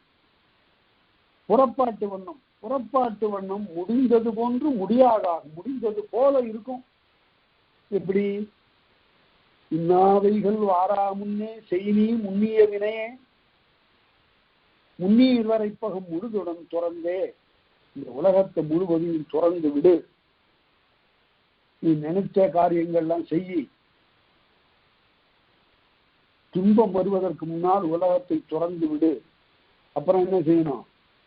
பாட்டு முடிஞ்சு போச்சு, அவ்வளவுதான், வேற ஒண்ணும் இல்லை. இனி நீ செய்யற்பாலது துறவுதான். இனி இந்த இல்லறத்திலே அல்லது இந்த ஆட்சியில் செய்யக்கூடிய இந்த பொறுப்பில் நீ நீடிப்பது வேண்டியதில்லை என்று சொல்லுவதுதான். அது முடியாதது போல இருக்கும், ஆனா முடிந்திருக்கும். அதற்கு பெயர்தான் புறப்பாட்டு வண்ணம். ஒழுகு வண்ணம். ஒழுகு வண்ணம் ஓசையில் ஒழுகும். அம்மவாடி தோழி காதலருக்கு இன்னே பலிக்கும் இன்னா இடையோடு குந்தன் மாலை அன்பின்று நலிய உயலழிதை.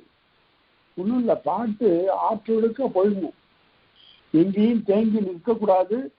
2வது அடியை 4வது அடியோடு கொண்டு போயெல்லாம் பொருத்தி பார்க்க வேண்டிய தேவை இருக்கக்கூடாது. அப்படி வருவதற்கு பேர் தான் ஒழுகு வண்ணம். அப்படியே அருவி ஒழுகி வருவது போலவே இருக்கும், அதனுடைய போக்கிலே அது போயிட்டே இருக்கும். இல்லறம் துறந்த நம்பி எம்மனோர்க்காக தங்கள் வில்லறம் துறந்த வீரன், சொல்லறம் துறந்திலாத சூரியன் மரவும் தங்கள் நல்லறம் துறந்ததென்று நகை வரனான் உட்கொண்டான் என்று கம்பராமாயணத்துல வாலி பேசுவான். இல்லறம் துறந்த நம்பி முதல்ல எடுத்த உடனே கூப்பிடுறான் பாருங்க.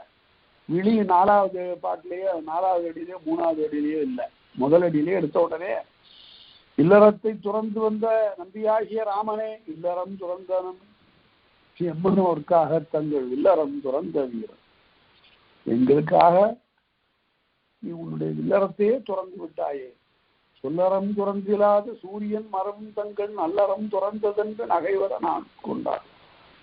உடனே நாணமும் நகையும் அவனுக்கு பிறந்தேன். ஒரு வீரம் அப்படியா சொல்லாமாப்பா, மறைஞ்சிருந்து அடிச்சுட்டிய.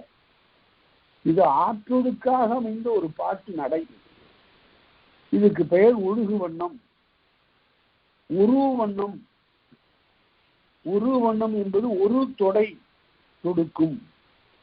எந்த தொடையும் இருக்காது, எதுக இருக்காது, மோனம் இருக்காது, இயல்பு இருக்காது, இது மாதிரி அளபட தொடர் இருக்காது, எந்த தொடையும் இல்லாமல். அதாவது முந்திய பார்த்திருக்கிறோம், முந்திய மோனை முழுதும் ஒவ்வாது விட்டால் செந்தொடை நாமம் பெரும் நறுமன் குரல் தேமுடியன்னார். மோனை முதலாகி எந்த தொடையும் இல்லாமல் வருவதற்கு பெயர் செந்தொடைனார். அதே செந்தொடை தான் இந்த ஒரு வண்ணம். எப்படி? அங்க செந்தொடைக்கு என்ன எடுத்து பார்த்தோம்? பூத்த வேங்கை வியன்சனை ஏறி மயிலினம் அகவும் நாடன் நன்னுதற்குடிச்சு மனத்தகத்தோனேன்னு பார்த்தோம். அதனால பூத்த வேங்கை வியன்சினை ஏறி, எந்த எதுகையும் இல்லை, மோனையும் இல்லை, இப்படி ஒரு பாட்டு. அதுக்கு பேர் ஒரு வண்ணம். அடுத்தது எண்ணு வண்ணம். எண்ணு பயிரும். நிலம் நீர் தீ வழி நிலம் நீர் வழி விசும்பு என்ற 4ம் ஒரு எண்ணிக்கை வந்து விட்டால் அதற்கு பேர் எண்ணு வண்ணம். ஒன்றானவன் இரண்டானவன், ஒன்றானவன் ஒன்றில் இரண்டானவன், தமிழில் 3ஆனவன்,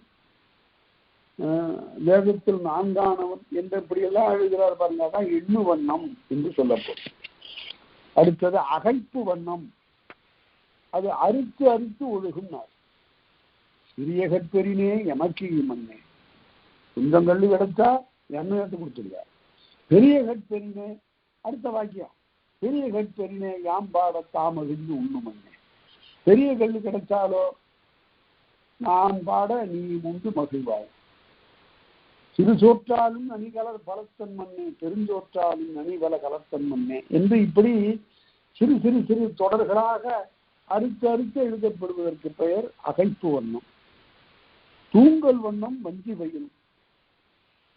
தூங்கல் வண்ணம் அதாவது வஞ்சி அடிகளால வருவதுதான் தூங்கல். பட்டினப்பாறையில பாருங்க, வஞ்சி அடிகள் இடையிட்ட ஆசிரியப்பா 10 பாட்டிலே பாத்தீங்கன்னா சில பாடல்களை இடையில வஞ்சி அடிகளை பூத்தி இருக்காங்க. வஞ்சி அடிகள் 2 சீர் தான் இருக்கும். 4 சீர் கொண்டது ஆசிரியப்பா அளவடியாக வருவது, 2 சீர் வருவது வஞ்சி அடி. அது எப்படி பாட்டு தொடங்குது பாருங்க. பட்டினப்பாலையில வசையில் புகழ் வயங்கு வன்னி திசை பிரிந்து தெற்கு ஏகினும், ஒவ்வொரு அடியும் 2 சீர் இவ்வாறு வருவது தூங்கல் வண்ணம். ஏன்னா வஞ்சிப்பா தூங்கல் ஓசை உடையது. அடுத்தது ஏந்தல் வண்ணம்.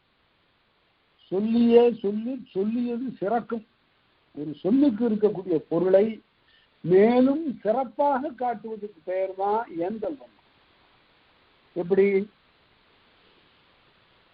சிலப்பதிகாரத்தில் கூடலான் கூடாயினான், கூடலான்னா கூடல் நகரத்திற்கு அரசனாகிய நெடுஞ்செழியன் கண்ணகியினுடைய வழக்கை கேட்ட அளவிலே கூடாயினான், கூடலான் கூடாயினான். அதே போல கூடுவார் கூடல்கள் கூடல் எனப்படா. கூடுவார் கூடல்லாம் கூடல் என்று சொல்ல முடியாது. கூடல்னா மதுரை.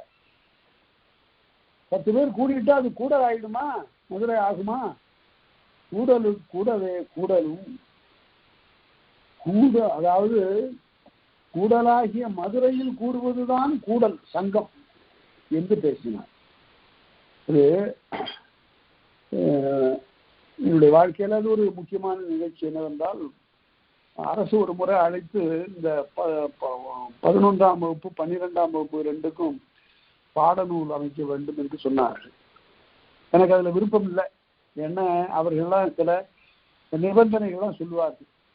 இப்படி இப்படி பாடம், இன்னென்ன பாடங்களை வைக்கணும், இன்னென்னார் எழுதின பாடத்தெல்லாம் வைக்கணும்னு சொல்லுவாங்க. நான் சொன்னேன், என்னுடைய திட்டத்தின்படி நீங்க ஒரு திட்டத்தை வரையறுத்து கொடுங்க. ஆனால் என்னுடைய திட்டப்படி உள்ள இருக்கக்கூடிய கண்டென்ட்ஸ், அதனுடைய பொருள் இருக்குத, அதை நான் தான் அமைப்பேன். அப்படிக்கு உரிய உரிமை கொடுத்தால் நான் அமைக்கிறேன்னு சொன்னேன். சரின்னு சொன்னாங்க. உடனே அதற்கு பிறகு அதில் பல நிகழ்ச்சிகள்லாம் நடந்தது. அதெல்லாம் தேவையில்லை. முதல் பாடம் ஒரு சொற்பொழிவாக இருக்க வேண்டும்னு சொன்னாங்க. சரி, அவ்வளவுதான். அதுதான் நீங்க சொல்லலாம். யாருடைய சொற்பொழிவுங்கிறத நான் தான் முடிவு என்று சொல்லிவிட்டு, அதுவரையில பெரும்பாலும் பார்த்தீங்கன்னா சமய சொற்பொழிவு அல்லது வேறு ஏதாவது ஒரு மாநாட்டில் பேசுனது, அவங்க வந்து பேசுனது, இங்கே பேசுனது, இதெல்லாம் வச்சிருப்பாங்க. நான் முதலாக அப்போது மதுரை பல்கலைக்கழகத்தினுடைய பட்டமளிப்பு விழா பேருரையாக அறிஞர் அண்ணா நிகழ்ச்சிய சொற்பொழிவோ பாடமா வச்சேன். எல்லாரும் உடனே கொஞ்சம் புருவங்கள் நிமிர்ந்தன. ஆனால் அது ரொம்ப தகுதியான ஒரு, ஏனென்றால் இளைஞர்களுக்கு அருமையான செய்திகள்லாம் சொல்றாரு. அந்த இதில் நீங்கள் பட்டம் பெற்று விட்டீர்கள், அதை கொண்டு நீங்கள் வேலைக்கு போக வேண்டும் என்பதற்காகங்கிறதெல்லாம் உண்டு. இருந்தாலும் பட்டம் பெற்ற நீங்கள் இந்த சமுதாயத்திற்கு தொண்டு செய்ய வேண்டும், என்ன வகையான தொண்டு செய்ய வேண்டும் என்பதெல்லாம் பேசுவார். அதுல முதல் தொடர் எப்படி தொடங்குதுன்னு அந்த பேச்சுல, நான் மாடக்கூடலில் நிற்கின்றேன் அப்படிங்கிறார். நான் மாடக்கூடலில் நிற்கின்றேன், நான் மாடக்கூடலில் நிற்கின்றேன் அப்படின்னு. அதனால ஒவ்வொரு தொடரும் இப்படி அழகாக பின்னக்கூடிய நிலையை பார்த்தோம். ஒரு முறை மேடையில பேசுகிற போது சொன்னார், விரைவிலே தவறு செய்யக்கூடியவர்களுடைய அழுக்கு மூட்டைகள் வழக்கு மன்றத்தின் வாயிற்படிகளில் துவைக்கப்படும் என்று நம்புகிறேன். இது ஒரு வகையான பேச்சு நட, ஒரு இலக்கியம் சார்ந்த நட. அதனால அதை அவ்வாறு வச்சேன். அதுக்கு பேர் தான் அவ்வாறு சொல்லி சொல்லி சொல்லியது சிறக்கும். ஒரு சொல்லுக்குரிய பொருளை மேலும் சிறக்குமாறு எழுதுவதற்கு பேர் ஏந்தல் வண்ணம். உருட்டு வண்ணம் அராகம் கொடுக்கும். உருட்டு வண்ணங்கள் அப்படியே உருவது. முத்தை தெரு பத்தி திருநகை அத்திக்கிரை சத்தி சரவண முத்தி குரு வித்து குருவரன் என போதும் 10 தலை ரத்த கணிதொடும் ஒற்றைக்கிரி மற்றை பொழுது வட்ட பட்டப்பகல் வட்ட திகிரியில் இரவாக அப்படின்னு வரும். இவ்வாறு சந்தம் அமைக்கக்கூடிய நிலையில உருட்டுகின்ற வகையில வருவதற்கு பெயர் சாதூரும் முடி சரி தடமலர் இடை அப்படி வரும். பரிபாடல்ல வருவது போல அதுக்கு பேர் உருட்டு வண்ணம், அதுக்கு பேர் அராகம். முடுகு வண்ணம் முடிவு அறியாமல் அடியிறந்து ஒழுகி அதனோரற்றே. முடுகு வண்ணம் என்பது அதே போலத்தான், அது முடிவு அறியாமல் அடியிறந்து ஒழுகி பல அடிகளுக்கு போகும். எரி அரி செரி குறி புரி தெரி புரி திரிவு அரியா, இது பரிபாடல்ல முதல் பாடல்ல வரக்கூடிய அடி. அவ்வாறு வருவது முடுகு வண்ணம். வண்ணம்தானே அவையென முடிவ. இதையெல்லாம் 20 வண்ணங்கள் என்று சொல்லி முடித்தார். அடுத்து 26 வகையான செய்யுள் உறுப்புகளை சொல்லி முடித்த ஆசிரியர் எண்வகை வனப்புகளை சொல்ல போகிறார்.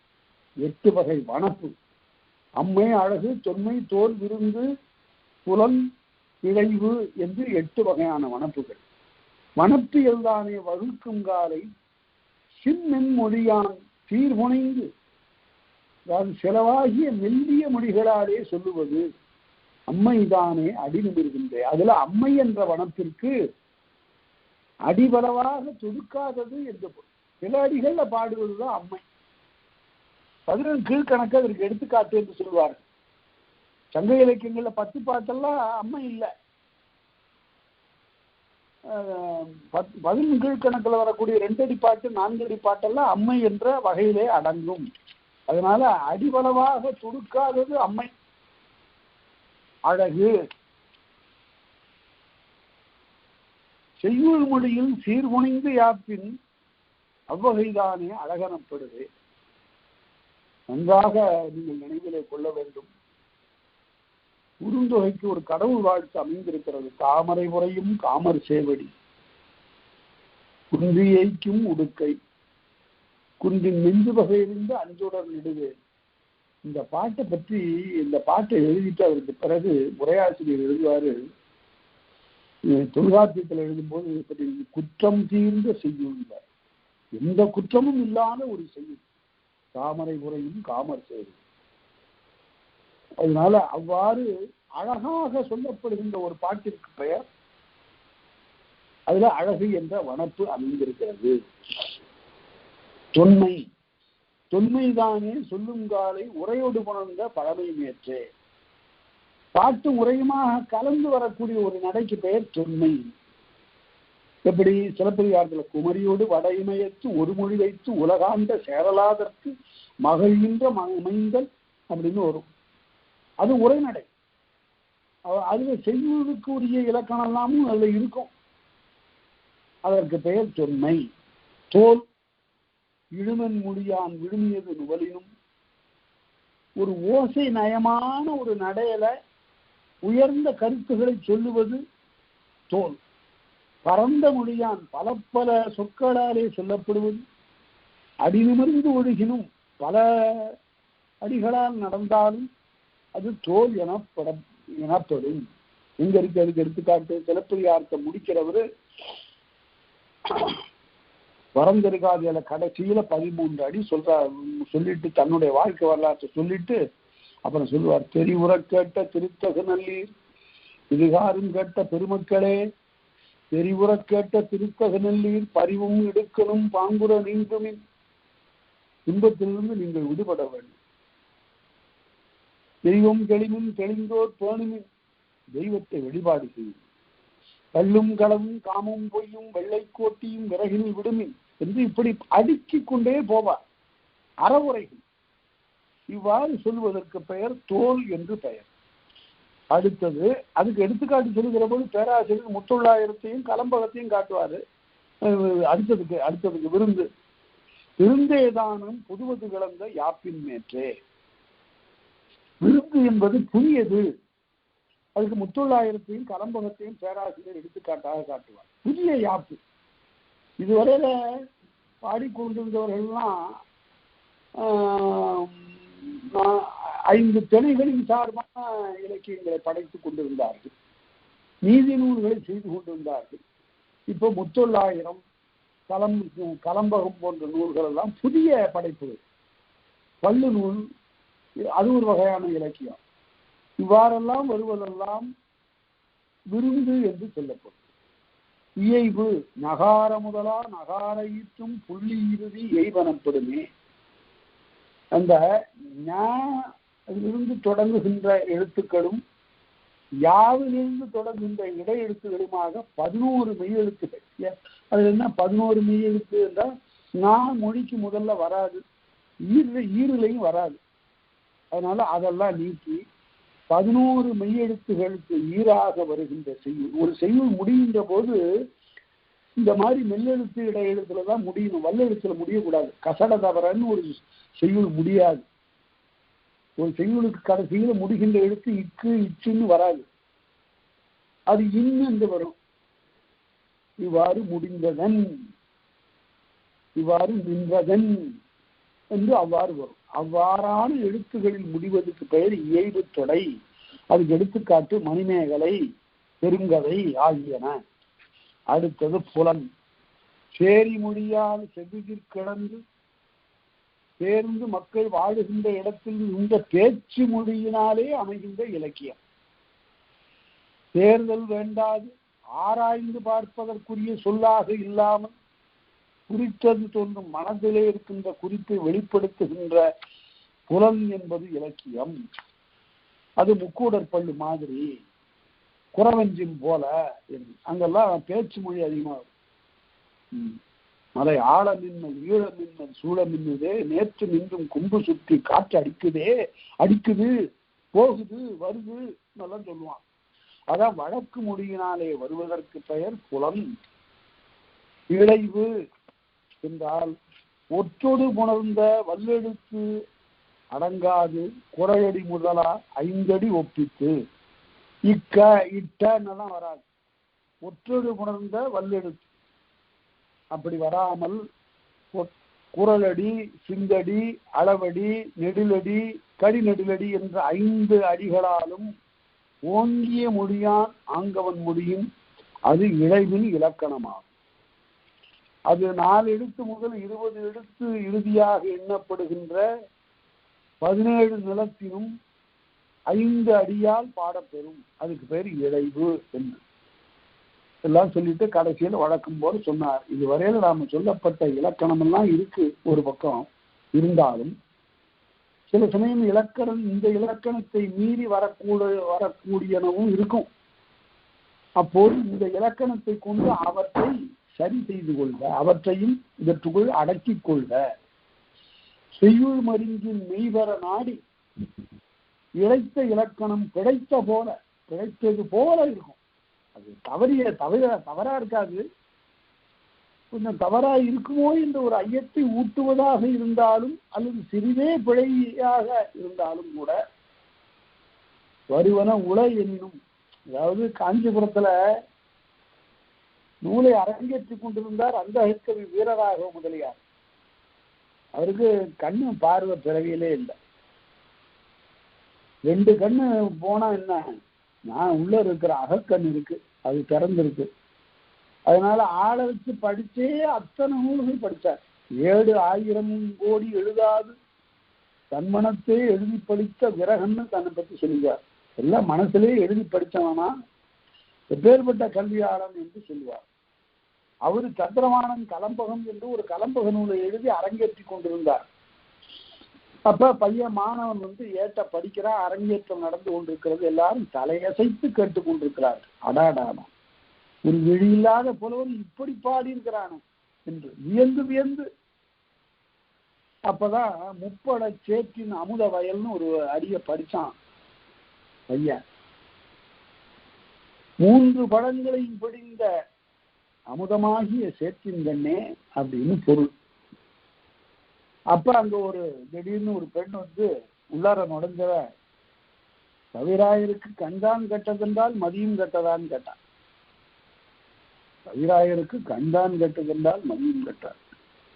யாரு பெண் குரலாக இருக்கிறதேன்னாரு அவரு. குரல் எந்த குரலா இருந்தானையா, பாட்டிலே பிழை உள்ளது, படிக்க சொல்லும் அப்படின்னாரு. பையன் மறுபடியும் படிக்க சொன்னாரு. முப்பட சேற்றின் அமுத வயல்னு படிச்சான். பாட்டுல இருக்கிற பிழை தெரிந்து போச்சு. 3 படங்களையும் பிடிந்தா ஷேருன்னு சொன்னா தப்பு இல்லை, ஷாருன்னு சொல்லியிருக்கணும். தவறி ஷேருன்னு சொல்லிட்டார். முப்பட சாற்றின் அமுத வயல்னு இருக்கிறதுக்கு பதில் முப்பட சேற்றின் அமுத வயல்னு இருக்கிறது தெரிஞ்சுக்கிட்டார். ஒரு முறை படித்த உடனே அவருக்கு பட்டு போச்சு. உடனே சொன்னார், தம்பி வயல்ல கொம்பை வெட்டி காலை நட்டு படினார். வயல்ல கொம்பை வெட்டி காலை சேருங்கிறதுல இருக்கிற கொம்பை வெட்டி காலை நட்டா சாராயிடும். கொம்பை வெட்டி காலை நட்டுப்படினார். அதனால ஒரு சிறு பிழை ஏற்பட்டா கூட அதை திருத்திக் கொள்வதற்குரிய வழிவகைகள் எல்லாம் இருக்கின்றன. அதனால இது உள்ள விதிகளை கொண்டு அவற்றை சீர் செய்து கொள்ளலாம். அப்படி நூற்றுக்கணக்கான எடுத்துக்காட்டுகள் இருக்கின்றன. இவற்றுக்கெல்லாம் பிரிவின்றி முடித்தல் தெள்ளியோர் கடனே. அதனால அறிவுடையவர்கள் இவ்வாறு அந்த பாட்டை ஒழுங்கு செய்து கொள்வார்கள் என்று பொருள். இவ்வாறாக இந்த நம்ம செய்யுளியல் பார்க்கிறோம். ரொம்ப அருமையான ஒரு பகுதி. ஒரே ஒரு சுருக்கமான ஒரு வழி உங்களுக்கு சொல்லுகிறேன். இப்ப தனிப்பாடல் திரட்டுன்னு ஒரு தொகுப்பு வெளிவந்திருக்கு. இப்ப அச்சு போட்டிருக்காங்க ரொம்ப மலிவான விலையில. இந்த தனிப்பாடல் திரட்டுங்கிறது பல காலத்துல பல புலவர்கள் பாடிய பாடல்கள், புலவர் பலர் பாடிய பாடல். எத்தனை புலவர் இருக்காங்க? ஔவையார் இருக்கிறார், புகழேந்தி, ஒட்டக்கூத்தர், பலபட்டடை சொக்கநாத பிள்ளை, காலமேகம், எல்லாரும் பாடிய பாடல்கள் எல்லாம் தொகுத்து போட்டிருக்கிறாங்க. 70 ரூபா விலைக்கு ஒரு பெரிய புத்தகம் கிடைக்கிறது. இந்த புத்தகத்துல எல்லா வகையான பாக்களுக்கும் எடுத்துக்காட்டுகள் இருக்கின்றன. அதுக்காக தான் சொல்றேன். செய்யுளியல் படித்தவங்க ஓரளவு கொஞ்சம் சரியா எடுத்துக்காட்டுகளை பார்க்க வேண்டும் என்றால், தொல்காப்பிய உரை நீங்களாக பார்க்க வேண்டும் என்றால், ரொம்ப விரிவா பார்க்கணும்னா பேராசிரியர் உரை பார்க்கலாம். செய்யுளியலுக்கு அங்கு அவ்வளவு அருமையாக எடுத்துக்காட்டுகளை அவர் காட்டுறாரு. அதெல்லாம் கொஞ்சம் அளவுக்கு மீறி இருக்கக்கூடியன, கொஞ்சம் புரிந்து கொள்வது கடினமாக இருக்கின்றன என்று கருதினால் வியாபாரங்கிறக்காரிகளுக்கு போயிடலாம். அங்கு எல்லா எடுத்துக்காட்டுகளும் சொல்லப்படுகின்றன. பறவை கொச்சா கழிப்பா, மயங்கிசை கொச்சா கழிப்பா, பசுராடிசை கொச்சா கழிப்பா, கஞ்சிப்பா, தாடிசை, துறை, விருத்தா, எல்லாத்துக்கும் எடுத்துக்காட்டுகள் வியாபாரங்களக்காரிகளை சொல்லப்பட்டிருக்கின்றன. வியாபாரங்களக்காரிகள் நல்ல பதிப்பெல்லாம் வந்துருக்கு. அது இப்போதும் கிடைக்கிறது. அதனால யாப்பருங்கலக்காரியை கையில வைத்துக் கொண்டால் இந்த செய்யுளியல் நன்றாக விளங்கும். இல்ல அதுவும் எனக்கு கடினமா இருக்கு, சும்மா பொழுதுபோக்கா நான் படிக்கலாம்னு நினைக்கிறேன்னு சொன்னா இந்த தனிப்பாடல் திரட்டை கையில எடுத்து வைத்துக் கொள்ளுங்கள். அதுல எல்லா பாக்களுக்கும் எடுத்துக்காட்டுகள் இருக்கின்றன. அதனால ஒரு சுருக்கமாக படிப்பதற்குரிய வழி என்ன கேட்டா, எல்லாவற்றையும் படிக்க வேண்டும் என்றுதான் நான் சொல்லுவேன். எதையும் ஒழிவுபடாது படிக்க வேண்டும். அதனால அவ்வாறு படித்தா அந்த படிப்பு, அந்த கல்விக்குரிய மதிப்பே வேற. எனக்கு வாழ்க்கையில் எனக்கு ஒரு பெரிய குறை உண்டு. என்னவென்றால், மகாத்மா மீனாட்சிசுந்தரம் பிள்ளையிடம் நம் படிக்கக்கூடிய வாய்ப்பு இல்லாமல் போய்விட்டதே என்று. ஏனென்றால் மற்ற பேராசிரியர், பெரும் பேராசிரியர்கள் எல்லாம் நம்ம படித்திருந்தாலும் கூட மகாத்மான்ட்ட என்ன சிறப்புன்னா, அவர் செய்யுள் எழுதுறதில்லை. பல்லாயிரக்கணக்கான செய்யுட்களை வாயால சொன்னவர். ஏடு பிடித்து எழுத்தாணி பிடித்து எழுதக்கூடியவர்கள் வந்து உட்கார்ந்துட்டாங்கன்னா இவர் சொல்லிக்கிட்டே இருப்பாரு, அது பாட்டுக்கு எழுதிக்கிட்டே இருக்கணும். அப்படி ஒரு காலமேகத்தை இந்த வரலாறு பார்த்ததே. அவ்வளவு விரைவாக பாடக்கூடிய ஆற்றல் உடையவர்களும் இல்லை. அந்த மகாவித்வானிடம் பாடம் கேட்ட ஒரு சாமிநாதையர் இல்லையா, அது சாமிநாதையர் அவர்கள் ஆராய்ச்சியெல்லாம் செய்தார்கள், உரையெல்லாம் எழுதினார்கள். ஆனால் பாட்டும் எழுதுவார், பாட்டு எழுதியிருக்கிறார். ஆனால் மகாத்மானுடைய பெரும் புலமை அது. நினைத்தால் தோட்டத்துக்கு அப்படி கொஞ்சம் தண்ணீர் ஊற்றி இறைத்து கொண்டே ஒரு கோவை உலா அந்தாதி பாடி விடக்கூடிய அளவுக்கு ஆற்றல் அவ்வளவு இருக்கு. அவ்வளவு பெரும் புலமை. 45 சிற்றிலக்கியங்களை பாடியிருக்கிறார்.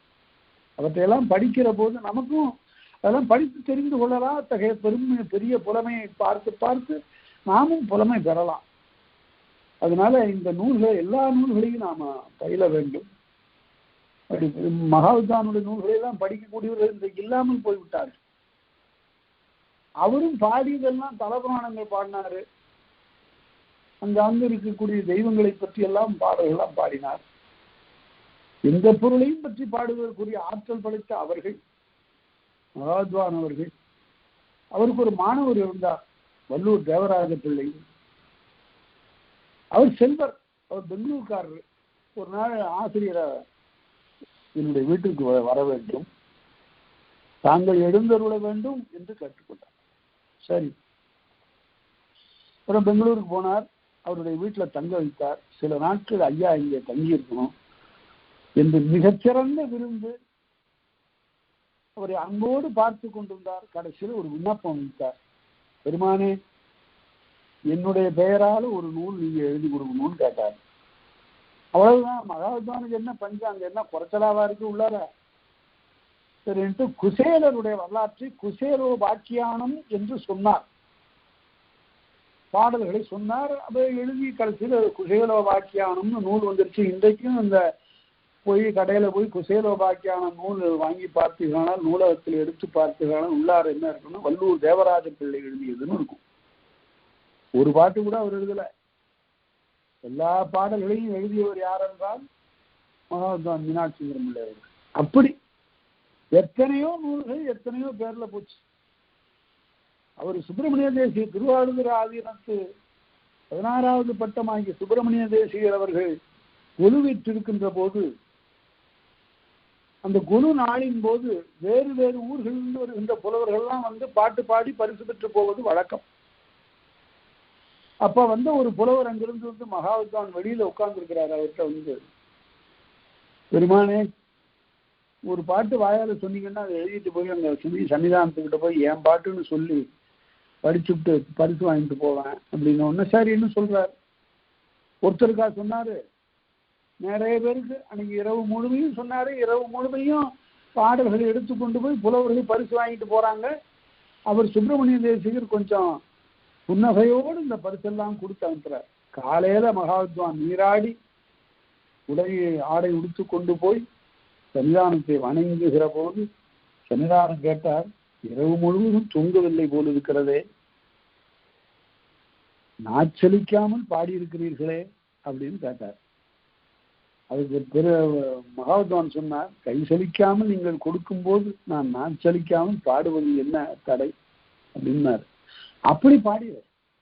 அதனால எடுத்த பொருளை பற்றி ஒரு பாட்டு விரைவாக பாடுவதற்குரிய ஆற்றலை அந்த இலக்கியங்கள் எல்லாம் நமக்கும் தருகின்றன. அவற்றையெல்லாம் பயில வந்தால்தான் செய்யுளியினுடைய பயனே அதுதான். ஒவ்வொரு செய்யுளுக்குரிய இலக்கணத்தையும் பார்த்தா இந்த எடுத்துக்காட்ட பாருங்கள். அதே போல எழுதி பழகுங்கள். போல செய்தல் தான் எழுதி பழக வேண்டும் என்று கேட்டுக்கொண்டு, அடுத்தபடியாக இப்போது நம்முடைய பகுதி இறுதி இயலுக்கு வந்துட்டோம். அதாவது மரபியல் என்று ஒரு பகுதி. இது ஒரு இன்றியமையாத ஒரு பகுதி. இது ஒரு கலைக்களஞ்சியம் போல, இது ஒரு சொற்களஞ்சியம் போல வழி வழியாக கூறப்பட்டு வருகின்ற சொல் மரபு. இன்ன பொருளை இன்ன சொல்லால் குறித்தல் வேண்டும் என்பதற்கு ஒரு இலக்கணம் இருக்கிறது என்பதனை காட்டுவது இந்த பகுதி. அதுல முதல்ல எடுத்த உடனே இளமை பெயர் 9 என்று சொல்லுகிறார். மாற்றரும் சிறப்பின் மரபியல் கிளப்பின் மாற்றரும் சிறப்பு. இதை மாற்ற முடியாதது. மரபிலக்கண நெறி அத்தகையது. மாற்றரும் சிறப்பின் மரபியல் கிளப்பின் எந்த ஒரு சொல்லையும் மாற்றி போட முடியாது. பார்ப்பும் பார்ப்பு என்றால் இளமை என்று பொருள். பின்னாடி சொல்ல போறார், பரப்பவற்றுள் இளமை பார்ப்பும்பார். பறக்கிற உயிர்கள்ல இளமையானது பார்ப்புன்னு பேர். இப்போ அந்த சொல்லி வழக்கில் இருக்கு. பார்ப்புன்னா ஆமையின் பார்ப்புன்னா ஆமையினுடைய குஞ்சுன்னு பொருள். அது பறக்கலைனாலும் ஊர்ந்து போவது, அதுக்கும் அவ்வாறு வரும். பார்ப்புங்கிறது இப்ப என்னாச்சு, பாப்பான்னு ஆச்சு. இந்த பாப்பா வந்து இங்க எங்க போச்சு அப்படின்னு. அதே போல கண்ணில் இருக்கிறது பாப்பாம்பா, அது அங்கேயும் இங்கேயும் போகுது. அதனால அது பேரு பார்ப்பு பார்ப்பா.